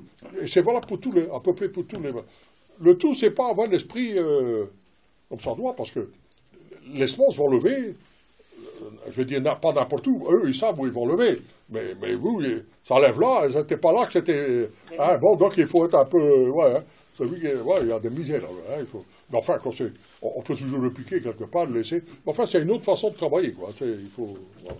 Mais ça donne des résultats surprenants. Celui qui a les choses qui ont levé tout seul, comme ça, qu'on a laissé un peu grainer, c'est magnifique. On peut aussi, on n'est pas obligé de laisser grainer, de laisser retomber non plus. Hein. On peut aussi les récolter. Hein. C'est comme ça, par exemple, si les gens qui ont fait avec les tomates, après 4-5 ans, ont des résultats formidables. Hein. Les gens qui ont fait eux-mêmes les semences de tomates, là même que les pommes de terre, hein, ils ont doublé, triplé leur production de pommes de terre en faisant les plantes eux-mêmes et tout ça, et dans les tomates aussi, de plus en plus résistants au milieu.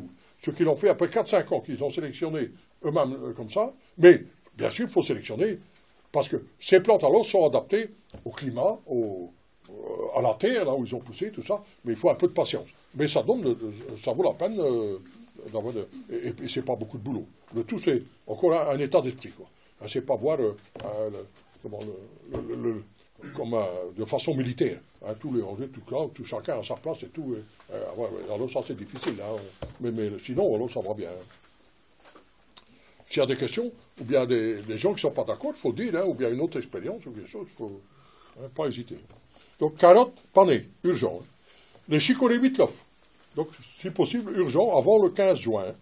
Donc, chacun sait, les chicorées pour pousser, ont besoin. Avant, ça n'allait pas. C'est maintenant. Il faut qu'une terre soit réchauffée, qu'il fasse bon. Sinon, c'est une catastrophe. Hein, toutes les chicorées ont besoin d'une terre chaude pour bien lever. Tout. Mais après, une fois qu'ils sont levés, qu'ils sont là, ils résistent à tout. Même au gel. Il y a des tas de chicorées. Des chicorées sauvages italiennes, par exemple, hein, les pâtes de sucre, les chioggia, de Trévis, de machin, une fois qu'ils sont là, ça passe l'hiver à travers tout, ils peuvent geler jusqu'à moins 10, moins 15, ils sont là, hein, dans les chicorées. Donc, mais pour lever, ils ont besoin de la chaleur.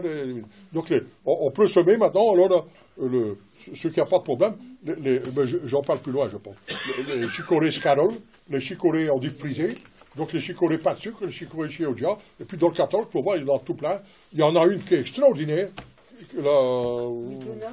Hein? Mizuna. Ah non, ça c'est un chou. Le chicorée Castelfranco. Ah, la Castelfranco. Donc c'est comme un pain de sucre comme ça, donc une grosse boule comme ça, de toutes les couleurs, très colorée, qui passe l'hiver. Donc vous avez une salade, surtout en hiver. Quand elle a gelé, quand il fait froid, elle devient succulente, vraiment meilleure qu'avant. Donc, alors là, c'est vraiment recommandé. Hein. Mais on peut commencer maintenant, hein, toute l'année et tout ça. Donc, la Castelfranco. Mais tout est bon. Hein. Si c'était pas bon, ce serait pas dans le catalogue. Hein. Donc, tout ce qu'il y a dans le catalogue est bon. Mais là, il faut choisir, sélectionner Mais de temps en temps, il y en a qui sortent du lot et que j'entends, pas seulement moi. Hein. Si je le dis, c'est parce que les gens disent tout le temps, c'est celle-là, celle-là. Et comme il y a unanimité pour dire que là, tout le monde en débat, je dis aux gens qui se lancent pour. Comme ça, là, ils ne vont pas être déçus. Mais ça ne veut pas dire qu'il ne faut pas mettre les autres. Hein, parce qu'il peut arriver peut-être une année où celle-là, elle va parler et que tous les autres. Hein, jamais, il faut jamais. Hein, il faut toujours faire des mélanges, plusieurs. Hein. Alors, donc les chicots, les Mitloff. Donc pour faire des chicots, et celui qui ne sait pas faire des chicots, il ne doit pas s'en faire au mois de novembre ou décembre, il va avoir la moitié d'une réunion pour montrer comment on fait ces chicots, et ça vaut la peine. Hein. Les chicots faits soi-même, c'est un vrai délice. Hein. Alors, les autres, pour avoir des beaux chicots avec une couleur brune, et tout là, comme on appelle ça, ça c'est impossible hein, dans le commerce. Hein. Parce que vous mettez vos chicots dans une casserole ou dans une poêle, et vous êtes rempli d'eau. Hein. Donc, tellement il y a de l'eau, donc vous ne savez pas arriver à roussir, je veux dire, l'affaire à donner un goût, c'est de l'eau, c'est des bazars. Tandis que les chicots qu'on fait sont même pas, hein. Il y a de l'eau, bien sûr, comme dans tout, mais ça, le goût, le tout, ça veut dire. Donc ça vaut la peine de faire ces chicots. Et surtout que les chicots, comme tous les autres légumes et les fruits, je ne sais pas si vous l'avez remarqué, depuis quelques années, ça devient très très cher. Hein. Même les patates, je veux dire, les manger de pauvres, qu'on disait avant, les patates, c'était un truc, ça devient inabordable, hein, les fruits, les légumes et tout, c'est fou, hein. Donc ça vaut la peine de même à ce niveau-là, hein, ouais. C'est quoi, là, au départ, il faut les semer maintenant? Celui qui n'a pas semé, c'est semé, avant le 15 juin. Oui, et c'est quoi, là? Les chicorées Mitloff. Ouais. Ça s'appelle chicorées Mitloff, c'est les chicorées esprits pour faire les racines, pour faire les Mitloff. Hein. En France, on appelle les endives, hein. Oui. Les endives, hein. Alors, toujours, pour les gens qui ne connaissent pas, tous les semis, carottes, chicots, tout ça, un demi-centimètre, hein, pas plus, hein, de profondeur, hein, des semences. Hein. Le grand raté de la plupart des semis, quand les gens y ratent, c'est parce qu'ils sèment trop profond. Hein. Donc, pas plus qu'un demi-centimètre. Et vous faites un demi-centimètre à peine recouvert de terre de bazar, et ce qui aide beaucoup, c'est d'aimer, hein, que les graines sont bien en contact. Donc, les graines, le mieux, c'est qu'ils sont en surface ou presque en surface, mais bien adhérents à la terre. Et là, il n'y a pas de problème pour lever. Ah, surtout pas. Qu'est-ce que vous appelez d'armer par exemple, avec le dos du râteau, bien, ou bien alors, il y a des outils, une batte. Il y a des gens avec une planche et un bâton, et voilà. Donc c'est bien. Pour les semis en godet, en pot, par exemple aussi, hein. Donc on met les graines en surface, on prépare bien, on mouille, on met les graines en surface, on met juste un peu de terre au-dessus, juste qu'on ne les voit plus, qu'on ne voit plus les graines, un peu, et puis alors, avec une tapette, moi j'appelle ça, un tapoteur, tapoter pour que les graines soient bien en contact, même dessus, on peut même encore voir les graines, du moment qu'ils sont bien en contact avec la terre, ils vont lever sans problème. Mais s'ils ne sont pas bien en contact, ils vont germer. Et s'ils sont à l'air libre, pas à l'air libre, mais qu'il y a un peu de machin, la graine ne germe plus, elle meurt. Hein. Et surtout, par exemple, les carottes. Avec les carottes, on a vu une différence incroyable quand le semis n'était pas bien damé, que les graines n'étaient pas bien en contact avec la terre. Rien que marcher dessus. Hein. Ou aussi, oui. Un pied devant l'autre. D'habitude, c'est comme ça. Ouais, mais pas avec des souliers à haut talon. Hein. C'est un moyen. Hein, ou bien alors, des souliers à haut talon, en même temps pour mettre des courges. Hein, dedans, hein, on a le trou pour mettre des courges. Hein. Alors, dans les urgences, les choux brocolis d'hiver. Donc, c'est des choux qu'on sème maintenant, fin mai, pas dépassé le 15 juin. Donc, dans le catalogue, il faut les voir. Les choux brocolis d'hiver. On sème maintenant, on repique une fois ou deux fois avant l'hiver, on met en place avant l'hiver, donc, une fois qu'on a tiré les pommes de terre, qu'on a en place et tout, là, on met en place sans protection, ça passe l'hiver. Ça résiste que moins 10, moins 15. Hein. Il faut déjà beaucoup pour. Jusqu'au moins 10, moins 15, on a des pertes. Mais même comme ça, quelquefois, il y en a. Et puis, ça vous donne au moins ça dépend l'année. Ça dépend du temps. Avril, mai, juin, ça vous donne des énormes choux-fleurs. Des brocolis énormes. Jusqu'à 1 mètre carré. Jusqu'à 1 mètre carré. Hein, des choux formidables. Et d'une douceur. Un goût formidable. À manger cru ou cuit. Ceux qui en ont fait, qui n'avaient pas fait, ils ont encore dit cette année qu'ils n'avaient jamais rien mangé de si bon que ces brocolis qui sortent de l'hiver. Et alors les feuilles, pour celui qui a des animaux, je viens encore hier de donner, on a mangé le chou-fleur, le brocoli, et on donne le reste aux poules. Oh, ils se battent pour bouffer, c'est dingue. Hein. Donc qu'est-ce que ça doit être bon, hein, les feuilles. D'ailleurs, c'est comestible aussi, et très bon, hein, de tous les choux-fleurs. Hein. Les feuilles de tous les choux, mais les feuilles des choux-fleurs sont très riches, hein, sont très bons. Le tout, c'est toujours trouver la façon de les accommoder, car pour les soupes, pour tout, mais c'est bon. Donc ça, voilà.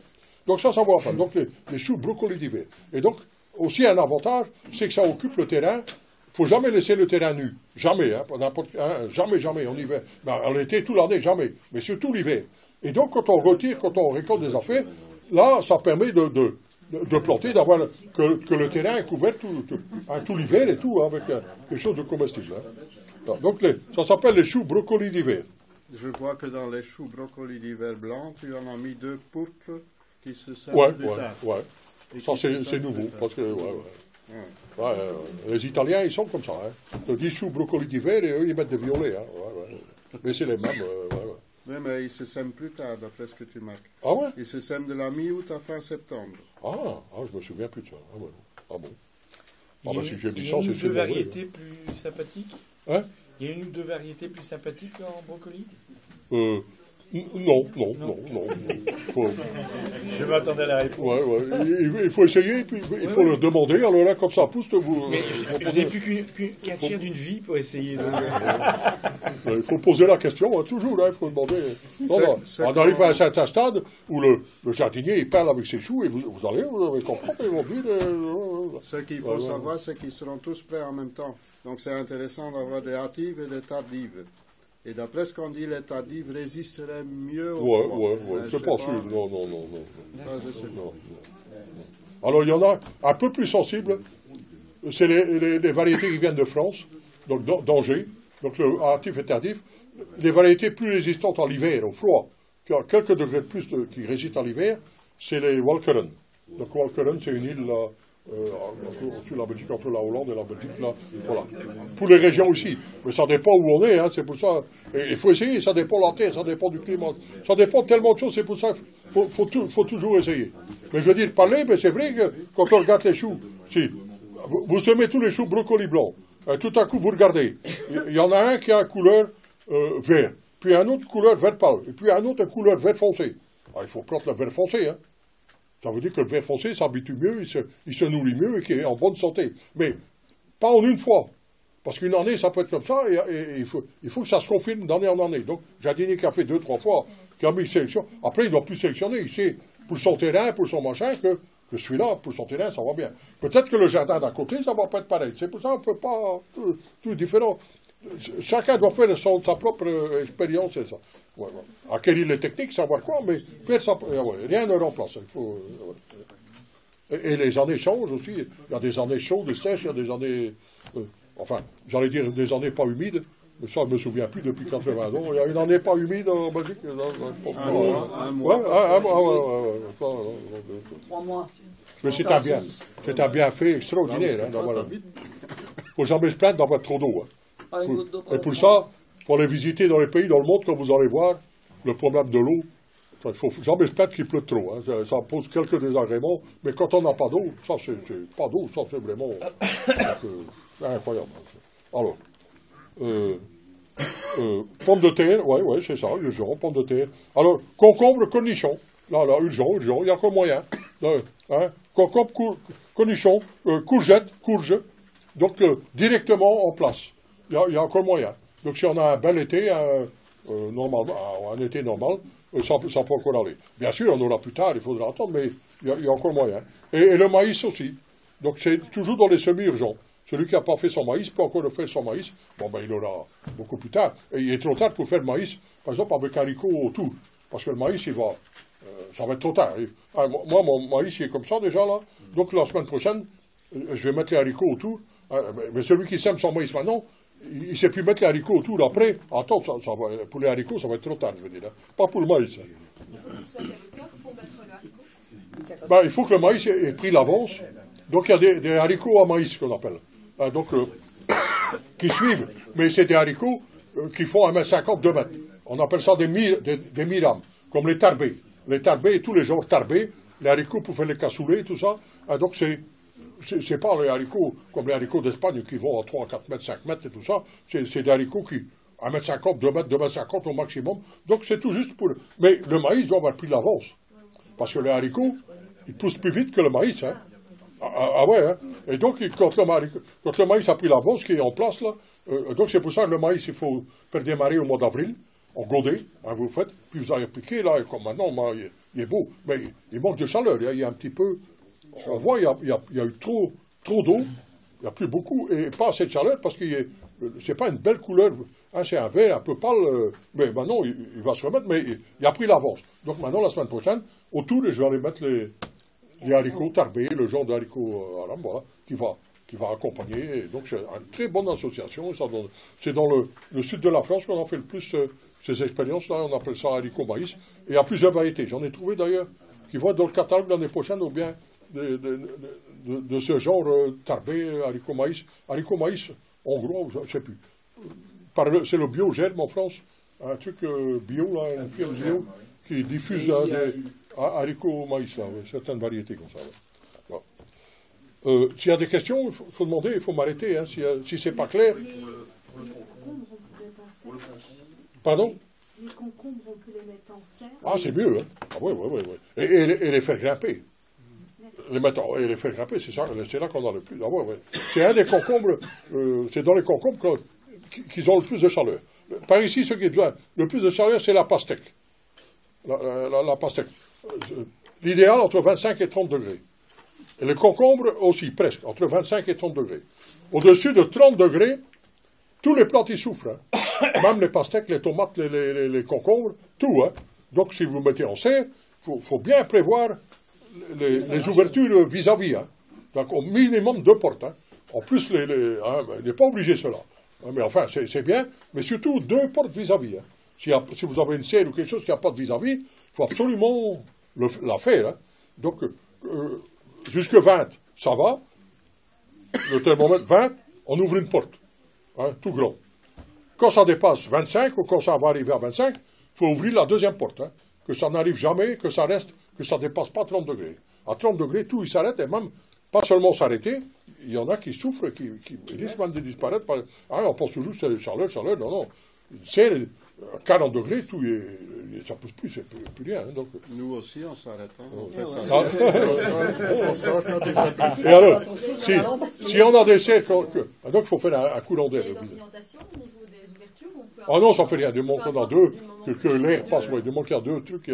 Et alors, si on n'arrive pas, qu'il fait vraiment trop chaud, et qu'on n'arrive pas, même avec toutes les portes ouvertes, il faut prévoir alors un arrosage du matin.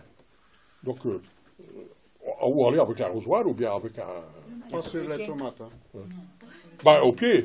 Au pied, oui. Ouais. Mais je veux dire, soit avec un tourniquet, soit avec, au pied, avec, voilà. Donc, ça, le matin. Donc, il n'y a que ça qui va maintenir la température. Mais c'est important parce que sinon, il ne faut pas avoir Et alors, il y a des tas de légumes qui ne vont pas. Hein. Les laitues, il y a des tas de légumes qui ne supportent pas les chaleurs. Hein. Les épinards, les laitues, enfin, il y a beaucoup de choses. Hein, au-dessus de 20 degrés, ils montent en graines où ils n'aiment pas, ils ne poussent pas. Hein. Est-ce que quelqu'un a déjà essayé de pailler tout le pied de la tomate? Parce que j'ai eu cette information-là dernièrement que le milieu venait d'abord de la terre. Non. De la terre vers les feuilles. Ah non, à mon avis, hein, c'est contraire. Mais à jamais rien. À mon avis, c'est contraire. Quand on remet, parce que c'est pour ça, les solanums aiment bien de revenir toujours à la même place sur le propre déchet. Parce que quand ils ont poussé à la même place sur le propre déchet, il y a des champignons anti-mildiou qui se sont développés et qui sont sur place. Donc c'est les champignons anti-mildiou qui sont sur place. Les autres qui provoquent la maladie, le mildiou, viennent des orages et de l'extérieur et des grosses pluies. La preuve, c'est que quand on met dehors et qu'on met un toit dessus, ou bien dans les serres où on n'arrose pas, enfin on n'arrose pas par au-dessus, qu'on arrose au pied, que le feuillage n'est jamais mouillé, il n'y a pas de mildiou. Donc c'est... Voilà. Et pour en revenir au concombre, qu'est-ce qu'il faut faire pour qu'il soit... pour qu'il ne brûle pas? Parce que ça fait 2 ans qu'il brûle chez ses parents. Qui brûle? Oui, c'est-à-dire que la plante ne tient pas du tout. Trop chaud. C'est trop chaud? Peut-être trop chaud, il n'y a pas assez d'eau. Il faut énormément d'eau. Hein. Alors, tomate, pour donner une idée pour les tomates, les concombres, tout ça, tous les légumes de serre, aubergines, poivrons, tout ça, une température normale entre 20 et 25 degrés. Je veux dire, entre 20, normal, enfin, entre 20 et 25 degrés, il faut 5 litres par plante par semaine, pour donner une idée. Si la température est entre 25 et 30, si la température est plus forte, il faut doubler. Il faut 10 litres par semaine et par plante. En minimum, 5 litres en une fois. Minimum, en une fois. 5 litres par plante en une fois. Parce que l'eau, donc il faut, c'est pas un arrosage superficiel comme ça léger, c'est en une fois, donc il faut attendre quelquefois pour que l'eau descende, parce que l'eau doit descendre, pour que les racines descendent avec. Si on fait un arrosage superficiel, par exemple, tous les jours, bon, il va y avoir le dessus qui va être mouillé, et les racines vont rester au-dessus. La moindre sécheresse, la moindre chaleur, la plante va souffrir. Donc il faut, quand on arrose, donc c'est des quantités, je veux dire, 5 litres ou 10 litres par plan, hein, par semaine à peu près, pour donner une idée, et en une fois, enfin pas les 10 litres en une fois, 5 litres en une fois, pour que les racines accompagnent, pour que l'eau descende profondément et que les racines accompagnent l'eau. Et donc la plante, elle va se défendre, elle va planter. C'est des petites affaires, mais c'est ça qui détermine. Le paillis est très intéressant pour garder l'eau. Et le paillis garde l'humidité, ça, oui. Ah, et on peut faire des paillis les plus intéressants, c'est des paillis enfin, c'est même plus des paillis, c'est des 20-25 cm de long, de grosses. Ah, ouais. Même avec du fumier frais, ou bien du compost frais, du compost de broussailles, n'importe quoi, des grosses couches. Là. Mais une fois que la tomate, elle est bien haute, bien implantée et bien faite. Hein. Et alors on met, et ça garde l'humidité, ça a un effet formidable. Et ça, on peut alors diminuer l'arrosage. Il ne faut plus un arrosage aussi important. Mais il faut se méfier. Ça, il vaut mieux garder l'eau, parce que l'eau, dans un bon terrain et avec une couche comme ça, elle va partir, ça ne va pas rester. Et la terre reste fraîche, hein, en dessous du paillage. C'est ça. Les fraîches, ça ne fait pas du mal aux tomates. Ah non. La terre doit toujours rester légèrement humide, fraîche. C'est comme ça que ça doit rester. Je veux dire, la température est fraîche. Ah non. Ah ouais, non. Bah non. Le soleil ne va plus sur la terre. Ah ouais. Ah non. Mais le soleil, il ne peut jamais aller sur la terre. Donc il n'y a pas de problème. Ah non. C'est la lumière qu'il faut. Le soleil, c'est le pire, c'est le déni. Hein. C'est la première source de dégradation du sol, c'est le soleil. Donc après, c'est le vent, et après, c'est le bazar pour, comment on appelle ça, j'ai oublié maintenant. L'érosion. Voilà. La première cause d'érosion, avant, on ne pensait pas, mais c'est le soleil. Hein. Le soleil, dès ici, il tue toute vie, il assèche, il fait. Donc c'est le soleil qu'il faut empêcher. Hein. Lui, c'est l'ennemi. Pas la lumière, hein. Maximum de lumière, donc c'est pour ça qu'il faut. Quelquefois, c'est difficile, il y a des plantes qui poussent en mi-ombre, ou d'autres qui poussent à une lumière qu'on appelle diffuse. Hein, donc c'est pour ça que les serres en verre sont très dangereuses. Il faut absolument les masquer, parce que le soleil fait. Et donc, alors que les serres en plastique, par exemple, là, on a une lumière diffuse, le soleil. Mais la lumière, elle est partagée, diffuse, donc c'est pas aussi dangereux. Donc pour tout, il faut on devrait avoir des serres spéciales pour telle affaire. Mais enfin, c'est pas comme ça. Si on a une bâche en plastique, c'est... Ouais, c'est ça, il faut. Et en dessous, ou bien des voiles de forçage ou n'importe quoi qui fait que la lumière, elle vient diffuse. Et que ça ne fait pas loupe, hein, que ça n'atterrit pas au niveau du sol. Ah ouais, soleil direct dans une serre en verre. Il n'y a rien qui pousse dedans, hein, pendant l'été. Hein. Avant, ils peignaient les serres en verre avec de la chaux. Hein. Mais maintenant, on a des tulles ou n'importe quoi. Ouais, jamais soleil direct.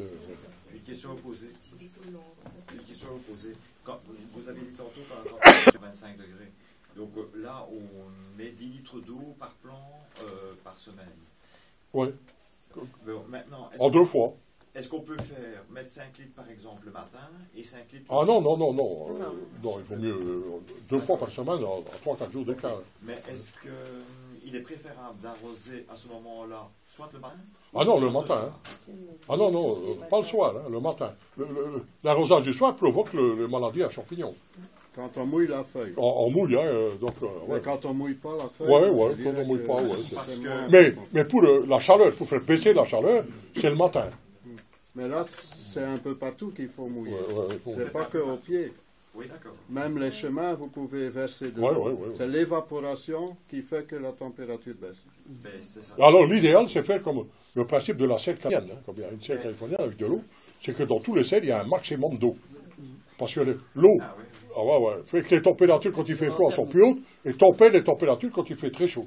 Donc, par exemple, c'est parce que les gens n'y pensent pas, mais là où on marche les sentiers dans les serres, c'est enterrer des tonneaux, des trucs remplis d'eau. Là, ça c'est formidable pour la température de la serre. Là, ouais. Quand il fait froid, ça maintient la température au-dessus, ça empêche de geler ou de tout. Et quand il fait trop chaud, il fait jamais trop chaud parce qu'il y a l'évaporation.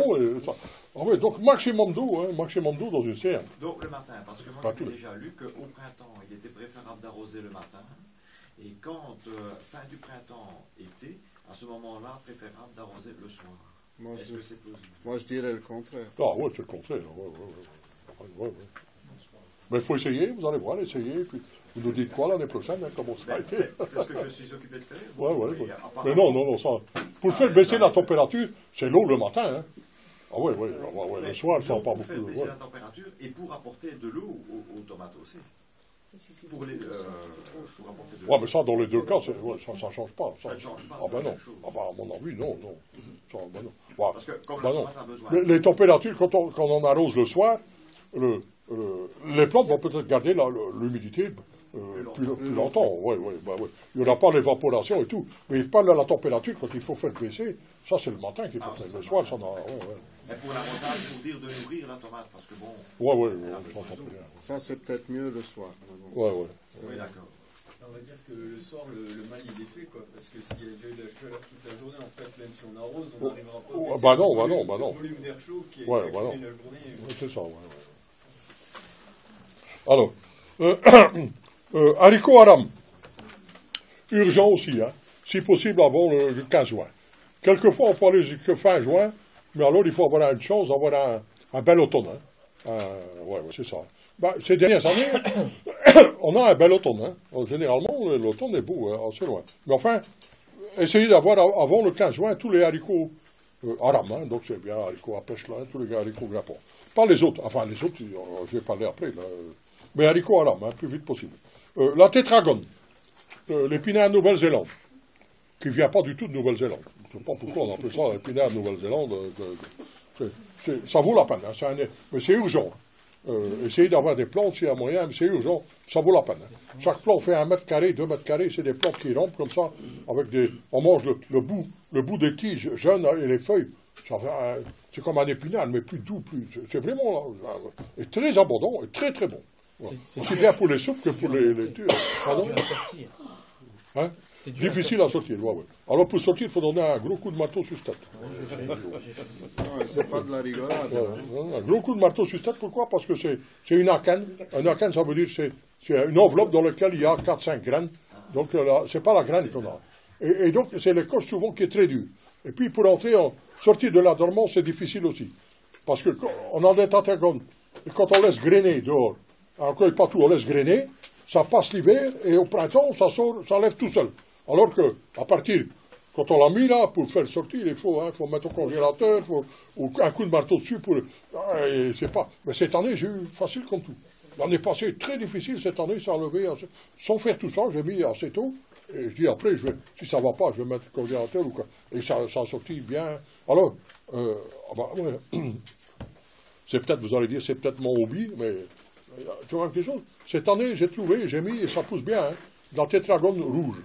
Ah ouais, je suis obsédé par ça, hein, par cette couleur. J'ai trouvé de la tétragone rouge, en effet, elle est là, les feuilles sont rougeâtres et tout ça.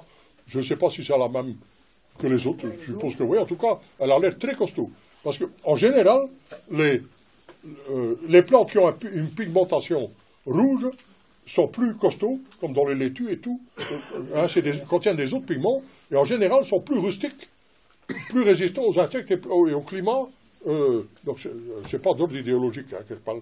Peut-être que c'est un petit incident idéologique, ça je ne sais pas, hein, je ne veux pas rentrer là-dedans, mais je veux dire, en tout cas au niveau agronomique, donc il y a la tétragone rouge, elle est déjà là, parce qu'elle n'est pas dans notre catalogue. Je pense qu'il y a une feuille avec les suppléments, hein. Ceux qui ne sont pas dans le catalogue et qui sont déjà là, les graines que j'ai fait rentrer, et la tétragone rouge, elle est dedans. Donc, urgent, hein, pour avoir la tétragone rouge. Voilà. Donc c'est une plante rampante, qui fait 1 mètre carré, 2 mètres carrés, qu'on laisse et qu'on coupe sans arrêt. Donc elle peut pousser partout, hein, au pied des tomates, au pied des haricots. Donc on la met à un coin. Et c'est un bienfait parce qu'elle va couvrir le sol, elle va remplir. Et c'est un bon légume productif et très très bon. Oui. J'en reviens 2 secondes aux tomates. Pour le paillis, et de foin. Tout. Du moment qu'on n'enterre pas, tout. Ah non, pour le... Ah ben oui, c'est ça, mais je dis, à condition qu'on n'enterre pas, tout ce qu'on a, le fumier, le paille, le foin, l'herbe de pelouse, tout. Et au contraire, le plus de mélange possible qui reste souple, mettre dedans le compost de broussailles. On s'en débarrasse plus. Alors, quelquefois, bon, c'est un nouveau truc, entre parenthèses, ce que je vais dire aussi, mais pas sa signification. Quelquefois, les plantes sont attaquées dans la terre par certains asticots, comme provoqués par une mouche. La mouche de l'oignon, la mouche de la carotte, de ça, et donc il y a des asticots qui mangent la terre. Alors, le truc le plus efficace. Donc, pour les oignons, les échalotes, les pois, c'est une solution salée. Donc, je répète, sitôt que ça commence. Donc, 50 grammes de sel dans 10 litres d'eau. Donc, et arrosé en une fois, en grand arrosage. Pour les légumes, comme les carottes, donc les légumes racines, c'est un mélange sucré. 50 grammes de sucre dans 10 litres d'eau. Donc, l'un comme l'autre, ça ne va pas tuer les nématodes et les larves, mais ça va les faire fuir. Ils n'aiment pas autour d'eux solution salée. Et donc, pas augmenter les doses, hein, parce que 50 grammes de sucre ou 50 grammes de sel, 10 litres d'eau, une fois, le sel, comme le sucre, perturbe la vie, ralentit la vie bio, mais ça passe assez vite et ça ne va pas, et en attendant, ça ralentit. Alors, il y a une solution encore plus radicale et encore meilleure, mais qui est un peu plus difficile à appliquer, c'est d'aller pisser dessus. Donc, ou bien utiliser l'urine diluée, donc ça, c'est un maximum d'oligo-éléments, c'est chaud, quand on pisse en tout cas c'est chaud.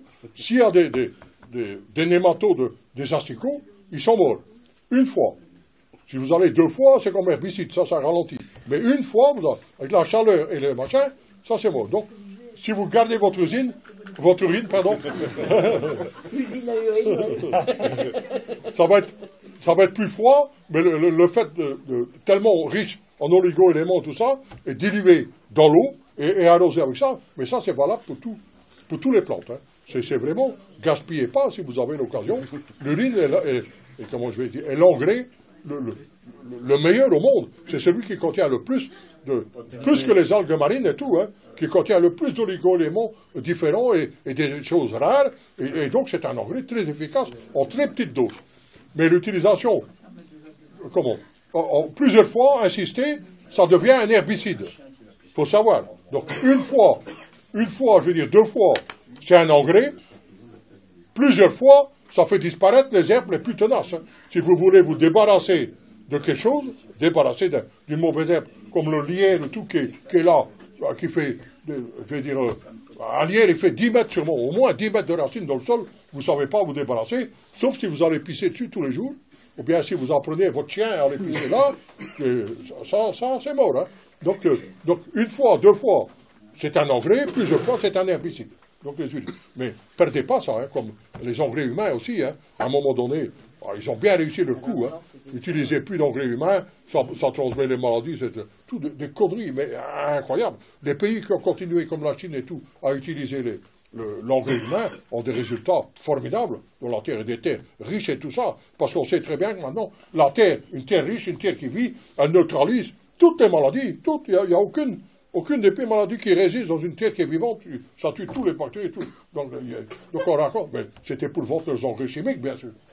Bien sûr, bah ouais. Et au Brésil et dans les régions où les gens ont continué à utiliser l'engrais humain, il n'y a pas de conséquence, c'est un engrais formidable. Donc je dis ça dans la mesure du possible, parce que maintenant, il y a les toilettes sèches, hein, avant ça avait disparu, et les toilettes sèches, donc on met au compost et tout, mais ça peut être mis sur le jardin, sauf que ça dépend pour l'odeur, pour les voisins et tout ça, mais réutilisons, hein, il n'y a pas de problème. Et s'il y a un peu d'odeur, un peu d'algues marines, et les algues marines masquent tous les odeurs. Hein. Donc si vous avez un compost sur votre champ, vous mettez, et que ça sent un peu, quelquefois, un peu d'algues marines, et il n'y a plus d'odeur tout de suite. Et les algues marines rendent assimilables. Hein. Sèche, il n'y a pas d'odeur avec le bois. Non, c'est ça. Mais enfin, je veux dire, il peut y avoir autre chose, par exemple, si vous avez l'occasion d'avoir des fumiers ou certains composts, qui sentent, on dit je vais jeter, ça sent pas non, hein, ou bien voilà, un peu d'algues marines et puis c'est tout. Algues marines ou de la craie ou de poudre de roche ou bien tout ça, vous allez chez le marbrier, tout ça, ils ont du fin poudre, tout ça est jeté, tout ça, il faut récupérer tout ça. La poudre de marbre est aussi riche que les algues marines et tout, tout ça, il faut récupérer tous ces trucs dans l'état fin. Voilà. Alors, l'urine humaine, ça fait dilution dans l'arrosoir. Moi, je préconise toujours, pour être sûr de rien, pas avoir de problème, 1 pour 10. Proportion de 1 pour 10, ouais. Là, on est sûr qu'il n'y a pas... Même n'importe quel purin végétal, vous faites un purin unique, avec de la consoude, de la prêle, de machin, vous mettez dedans, ça bout avec des orties, et tout ça, ça fait. Mais si vous diluez, ouais, c'est même pas nécessaire autant, mais là, 1 sur 10, il n'y a vraiment aucun danger. Et quand vous dites de le faire une fois, c'est une fois par an. Vous dites de le faire une fois par an. Ah non. Une fois, pas 2, 3 fois en suivant. C'est ça que ça devient herbicide. Donc on le fait une fois par mois. Ah ouais, quelque chose comme ça, ouais. Sur le feuillage des oignons, tout ça, pas de souci. Laquelle? Ah si. L'urine pas sur les feuilles. Ah, au sol. Ah ouais. Tandis que la solution salée ou sucrée, 50 grammes pour 10 litres d'eau, ça, un grand arrosage, ça peut être sur les feuilles. Hein. Ouais, c'est même mieux. Mais l'urine, non, si elle est diluée au 10e, il n'y a plus de danger. Hein. 1 sur 10, il y a non. Donc c'est 1 litre pour 10 litres. Ah non, là on peut même y aller pour le feuillage. Là, ouais. Mais si on va pisser dessus, ça... Vous pouvez rappeler la solution salée sucrée, c'était dans quel légume? Salé, les solutions salées, c'est tous les feuilles, échalotes, oignons, ail, et tout ça, donc toutes les familles de la famille des Aliacées, la solution salée. On sait, et les asperges aussi, par exemple, et tous les autres affaires. On sait ça parce que au plus on se rapproche de la mer et l'air marin, au moins il y a des problèmes. C'est comme ça qu'on a découvert le truc, qu'on a essayé en disant, tiens, tandis que solution sucrée, ça éloigne les nématodes. Les nématodes, c'est des petites bébêtes qui se réveillent et qui vont attaquer, ou bien les asticots. Hein, la mouche de la carotte qui pond, les asticots, ils ne supportent pas, et alors ils sont bons. Voilà.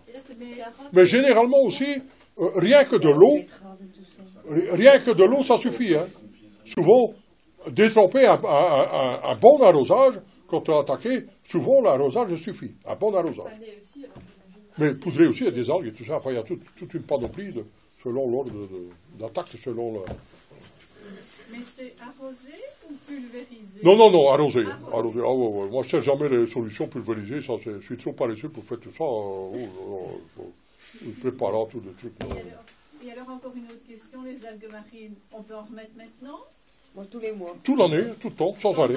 Quand il y a un problème sur une plante quelque part, poudrer légèrement. Quand il y a un problème, c'est la première chose qu'il faut faire. Et généralement, ça s'arrange. Quand il y a des pucerons, quand il y a des chenilles, ou bien quand il y a que ça pousse pas bien, qu'il y a une couleur vert pâle, poudrer les feuilles alors, hein. Légèrement poudrer les feuilles comme ça. Et souvent, ça... Pommes de terre, tomates... Ah ouais, tout. Alors, c'est la première chose à faire, qui est tout à fait inoffensive. Léger, hein. Essayez de ne pas toucher le sol, juste les feuilles. Mais il y a une partie qui va toucher au sol, c'est pas grave, hein. Mais il n'y a pas besoin, le sol n'a pas besoin. Surtout pour les solanacées. Les solanacées, pommes de terre, tomates, aiment bien de pousser dans un sol acide, mais les feuilles aiment bien d'avoir un peu de chaud et magnésie. Hein, donc c'est les algues marines. Donc les feuilles, ils prennent par eux, c'est contradictoire, mais c'est comme ça. Voilà. Mais je ne vais jamais arriver au bout, là, enfin, c'est tous les semaines pareil, enfin,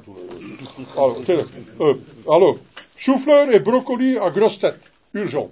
Donc les choux-fleurs et les brocolis à grosse tête, donc c'est aussi semi-urgent. Et alors les poirées, c'est-à-dire les bêtes, hein, c'est l'autre nom, les poirées, donc urgent aussi. Voilà, j'ai fini avec les urgences, maintenant les semis, du mois, j'ai dit, donc ça peut être du mois, tout le mois, et même le mois prochain, et tout ça. Les haricots nains, au moins jusqu'à la fin juin, hein, mais voilà. Donc c'est la deuxième quinzaine de juin qui donne les plus beaux haricots mange-tout. Donc celui qui veut faire beaucoup de conserves, par exemple, de trucs, c'est la deuxième quinzaine de juin, il faut attendre. C'est cela là qui est le maximum de production et de beauté des bananes, c'est la deuxième quinzaine de juin. Donc, pour les haricots nains, je parle, hein, haricots nains mangent tout. Hein. En plein terre, oui, plein terre. Ouais, haricots nains mangent tout. Alors, continuez les semis de laitue, toutes les laitues. Mais alors, il faut trouver un coin toujours où la terre reste toujours fraîche et à mi-ombre. Frais et à mi-ombre. Donc pour les laitues. Les laitues, l'idéal pour les laitues, c'est 15 degrés. C'est autour de 15 degrés.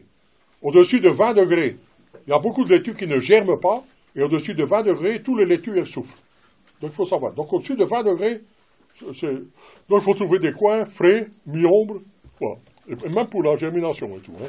Voilà. Donc, mais, tous les laitues, celles qui résistent le mieux à la chaleur comme au froid, en général, hein, gros, c'est les laitues à couper. Donc, mettez toujours des laitues à couper, parce que, avec les laitues paumées, si vous avez vraiment un été chaud et sec, hein, les laitues paumées, difficiles. Alors que certaines laitues, comment je dis, à couper, alors, laitues à couper, les coupez pas. Il y a des noms comme ça. Surtout, coupez pas les laitues à couper. Prélevez tout le tour. Hein. Les grandes feuilles, laissez toujours le cœur. Si vous coupez, elle va monter.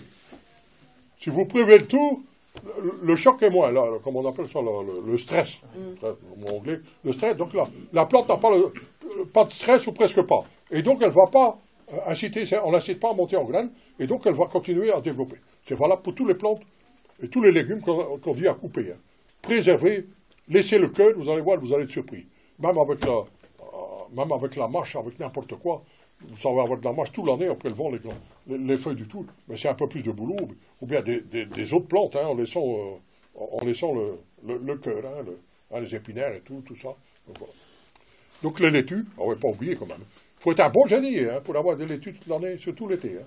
Faut être hein. Et il y a moyen maintenant, il y a des variétés pour tout, hein, pour avoir même en plein hiver. Hein. Si vous avez une serre froide ou même une couche, il y a moyen d'avoir des laitues d'hiver qui pas, mais enfin des vraies laitues en plein hiver, il y a moyen à une légère protection. Vous avez des espèces qui poussent, qui continuent à pousser pendant l'hiver? Ah oui, maintenant. C'est ce qu'on appelle la laitue d'hiver, c'est celle qu'on sème et puis qui redémarre au mois de mai. C'est la laitue qu'on sème avant l'hiver et qu'on récolte après l'hiver. Mais il y a des vraies laitues qui poussent en hiver, hein, en couvert. Hein, si, dans le catalogue, il y en a. On commence à les trouver. Jusque maintenant, ils étaient difficiles à trouver parce que c'était réservé aux professionnels et tout, les laitues de jour court. Mais si, il y en a en plein hiver. Alors, voilà, donc les laitues continuent parce que c'est bon. Alors, les laitues contiennent un sucre, comme aussi, mettez, hein, n'oubliez pas, parce que c'est délicieux. On fait de la drogue avec ça, là. Comment ça s'appelle Non, pas le chanvre. Pavot. Les pavots. Voilà, le pavot, les feuilles des pavots, c'est délicieux. Les fleurs des pavots, c'est délicieux. Et alors, ça me fait penser à ça. La sève des pavots et des laitues est presque pareille. Contient pavot somnifère, hein, somniferum, ça veut dire que c'est une drogue, mais tout à fait naturelle, hein, qui ne provoque pas Et tout ça, donc, pour s'endormir le soir, tout ça, manger beaucoup de laitue pour les gens qui ont difficile, qui ont le sommeil vraiment agité, ou bien tout ça, manger beaucoup de laitue le soir. Donc, la sève de la laitue contient, le sucre de laitue contient un léger somnifère. Voilà. J'ai entendu que c'était aussi un aphrodisiaque. Je crois que ça. Mais à un moment donné. Mais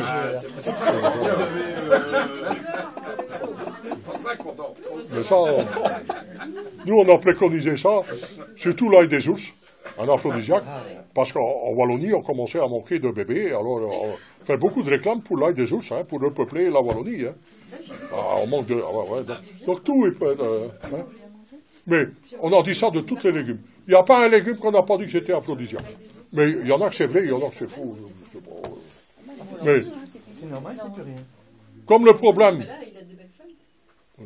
Mais les gens, ils pensent que le problème aphrodisiaque et tout se passe en dessous de la ceinture, alors que le problème se situe au-dessus de la ceinture. Donc là, le problème se pose dans la tête.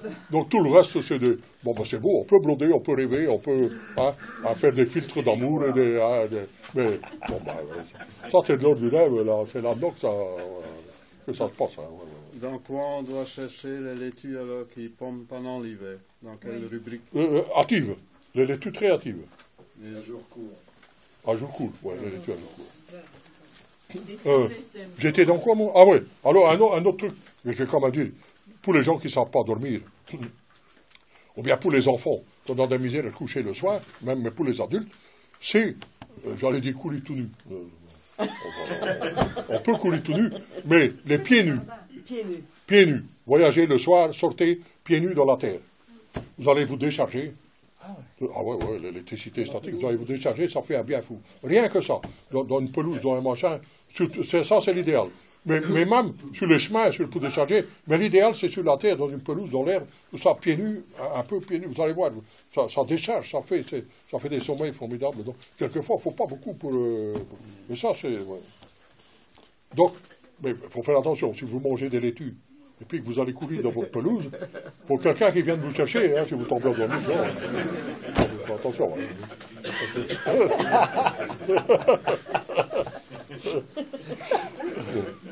Alors, les betteraves potagères, encore tout le mois.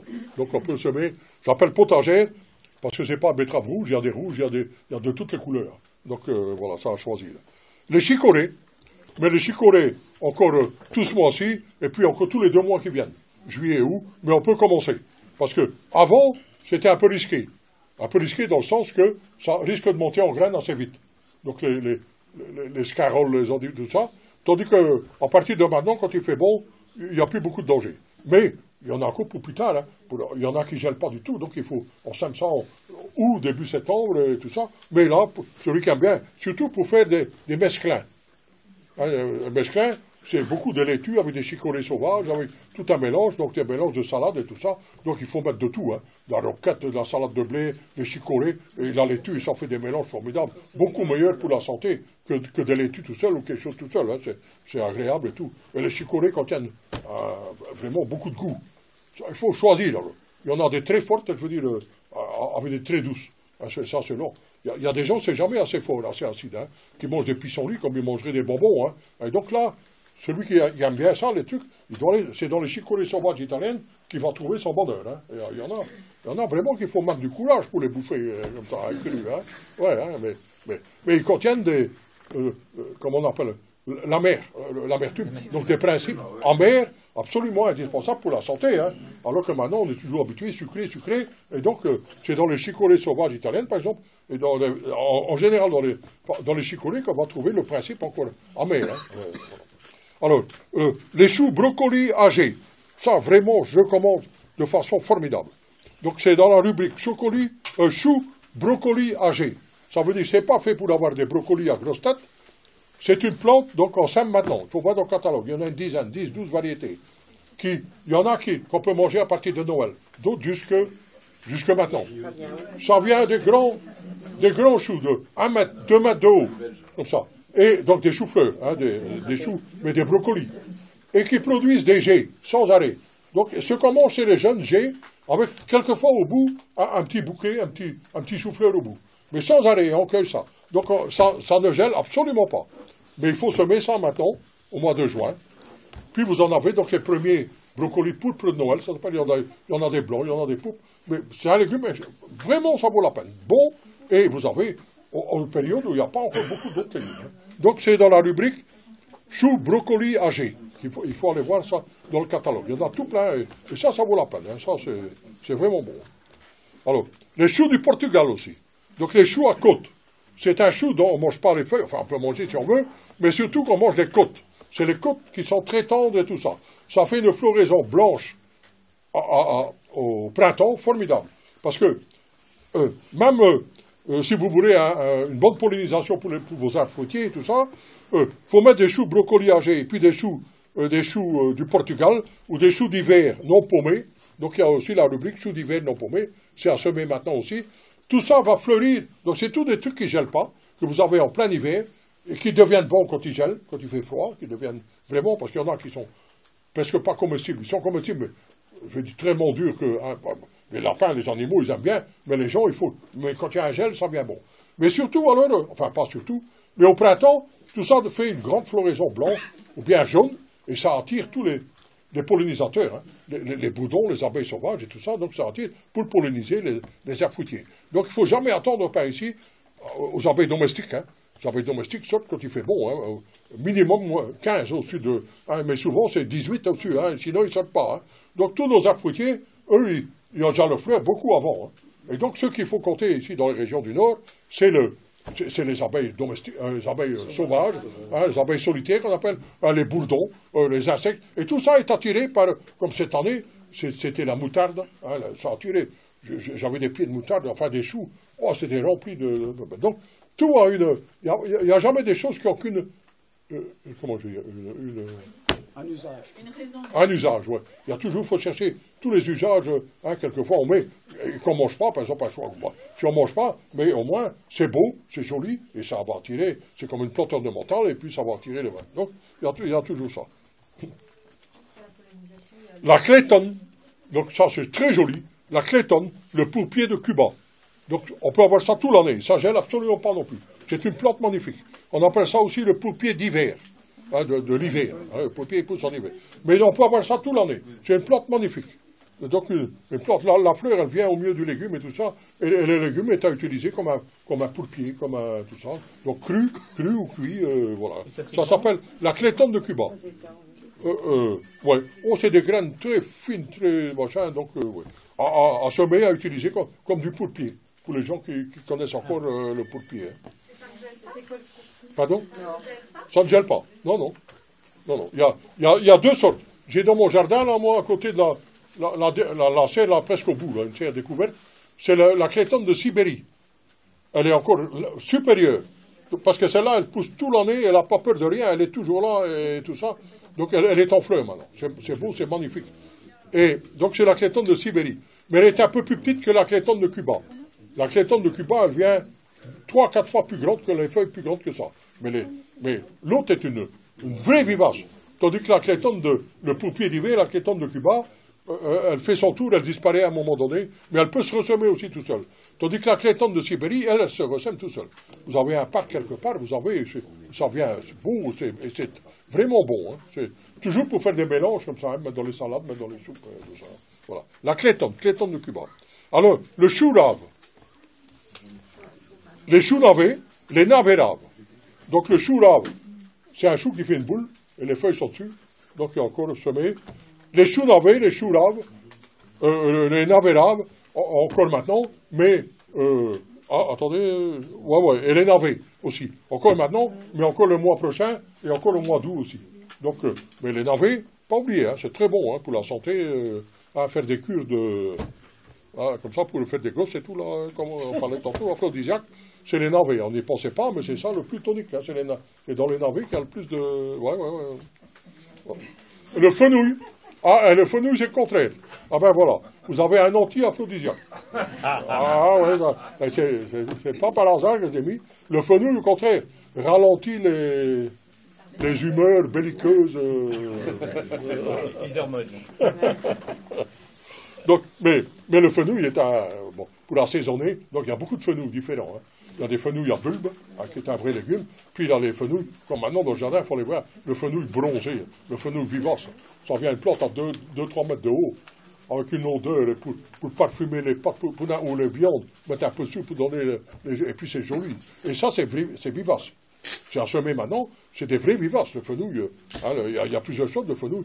Il y en a un bronzé, mais il y en a un qui est vert, des vrais vivaces. Mais ils font pas des bulbes, ils sont là quelque part, en place quelque part, et donc ça vient magnifique et tout ça. Oui. Est-ce que vous avez des techniques pour faire la nette? Parce que Mais la nette, c'est la nette. Ouais, non, oui, c'est pour ça que je vous parle de la nette, mais parce que c'est assez compliqué, quoi. La nette? Ouais. Ah non, non. À partir de maintenant, on peut semer ça. Mais c'est annuel, la nette, hein. Faut le commencer sans arrêt. Tandis que ce fenouil, c'est vivace, hein, vous avez ça tout le temps, hein, ça revient sans arrêt. Mais la nette aussi, hein, c'est bien. Et surtout, la nette doit être utilisée de préférence un peu partout dans le jardin. Par exemple, au milieu des carottes, au milieu des légumes, pour mélanger les odeurs. Pour que les insectes... Voilà, ça c'est un bon... la nette est bien parce qu'il y a une forte odeur, et donc les insectes ne s'y trouvent plus, et alors il n'y a jamais d'attaque massive sur quelque chose. Mais la première chose qu'il faut faire, c'est pas mettre des carrés de rien du tout. Hein. c'est mettre une ligne ou 2 lignes maximum de choses, c'est mettre des autres affaires entre deux, et puis on met de l'ornette, du fenouil, enfin, tous les... C'est pour ça qu'il ne faut pas faire de... Ça, c'est mon avis. C'est bien qu'un jardin de condimentaire, un jardin de machin, à part comme ça, et que c'est beau, mais c'est pas si utile que mettre des plantes aromatiques condimentaires un peu partout dans le jardin, pour masquer les odeurs, pour le faire, vous aurez beaucoup moins d'ennuis, beaucoup moins de maladies et d'attaques de prédateurs de toutes sortes. Voilà, plutôt que... Mais ça, c'est un choix. On peut faire aussi un beau machin qui monte en colimaçon et tout. Mais l'idéal pour l'efficacité, c'est de mettre un peu partout, mélanger les odeurs. Par exemple, quand on sème les carottes, c'est mettre quelques graines d'ornette dans les graines de carottes, quand on sème. Il va y avoir, je veux dire, un grain d'ornette tous les 1 mètre, 1 mètre 50, et ça va masquer les odeurs de la carotte, donc il n'y aura pas la mouche de la carotte qui vient, théoriquement, tout ça. Donc, mais ça en est fait, ça c'est vrai. Ouais, je vais arriver à temps. Oh là là, c'est un miracle. Alors, les radis, continuez, n'oubliez pas, vous avez mis les radis actifs, mais il y a tout plein, les radis, ça peut se semer toute l'année, et c'est même un légume d'hiver formidable. On a maintenant mais même les radis d'ici, qu'on redécouvre, les radis longs en Alsace et tout ça, ils mettaient et mangeaient en hiver tout plein des radis. Et au Japon, en Chine et tout ça, dans les pays asiatiques, on a beaucoup développé des radis. Il y a par exemple le radis, si je n'ai pas entendu parler, le radis daikon. Le daikon, un gros radis blanc. Et je dis ça comme ça, c'est comme ça. 10 kilos, le radis daikon. Et le summum, je vais dire, c'est un radis japonais qui... J'ai oublié le nom maintenant. Réal Mammouth, encore jusqu'à maintenant, 40 kilos pour un radis. Ouais, imaginez, comme entrée dans un repas, vous devez manger des radis comme entrée. Mais vous avez on redécouvre maintenant des radis, donc il y a des radis d'été. C'est parce qu'on pense que c'est au début, mais non, il y a des radis, il y en a des formidables, des radis chandelle de glace ou chandelle rose.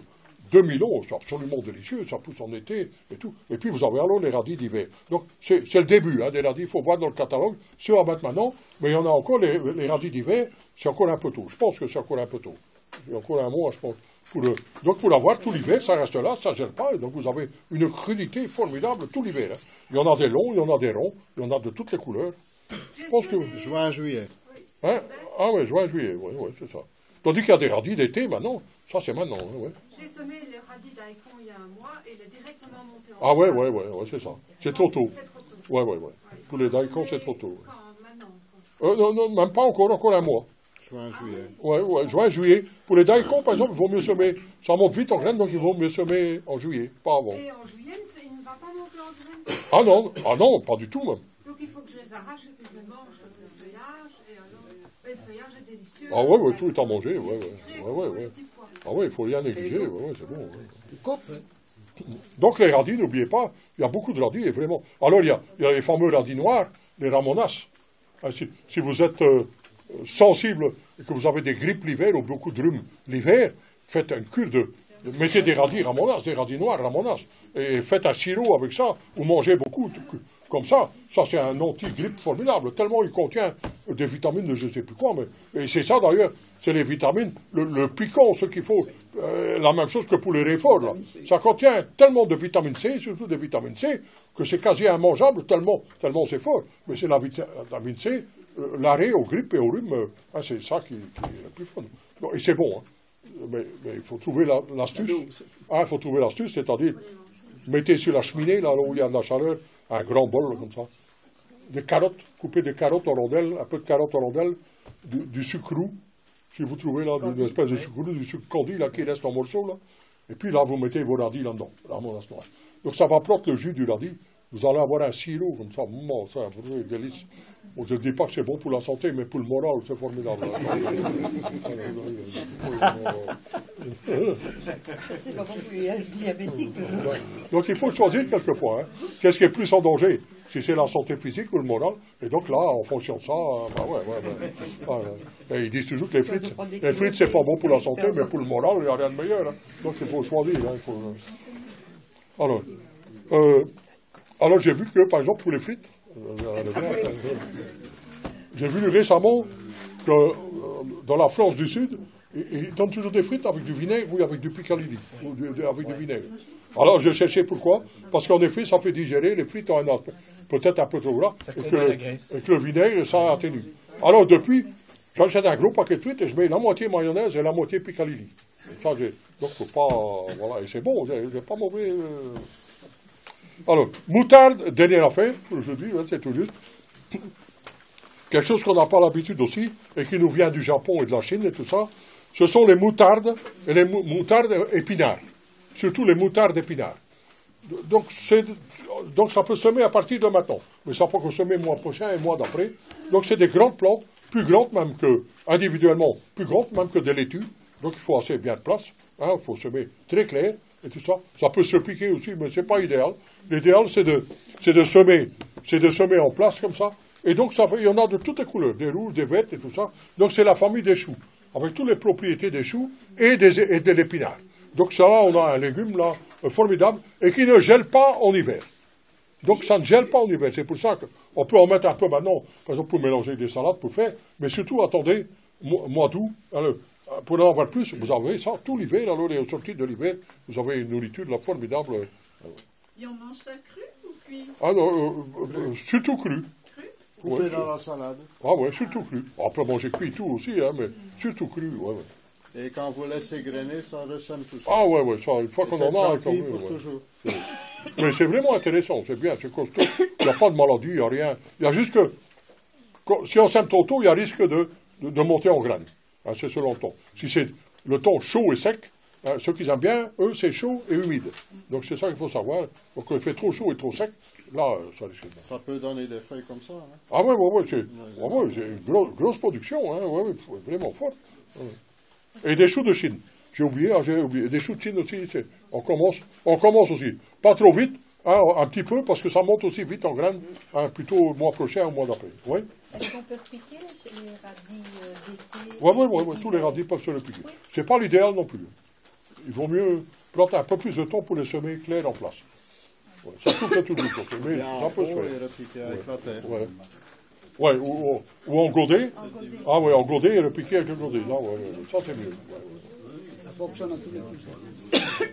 Voilà, c'est tout pour aujourd'hui. Celui qui veut aller visiter le jardin et tout. Merci Gilbert. Concernant le poisson de para et le périlla, ça pousse en serre ou bien est-ce que je peux les sortir? Ah non, même en pleine terre. En pleine terre, je peux les mettre en pleine terre? Il faut faire lever en serre. Voilà, c'est ce que j'ai fait. Et après, même en pleine terre.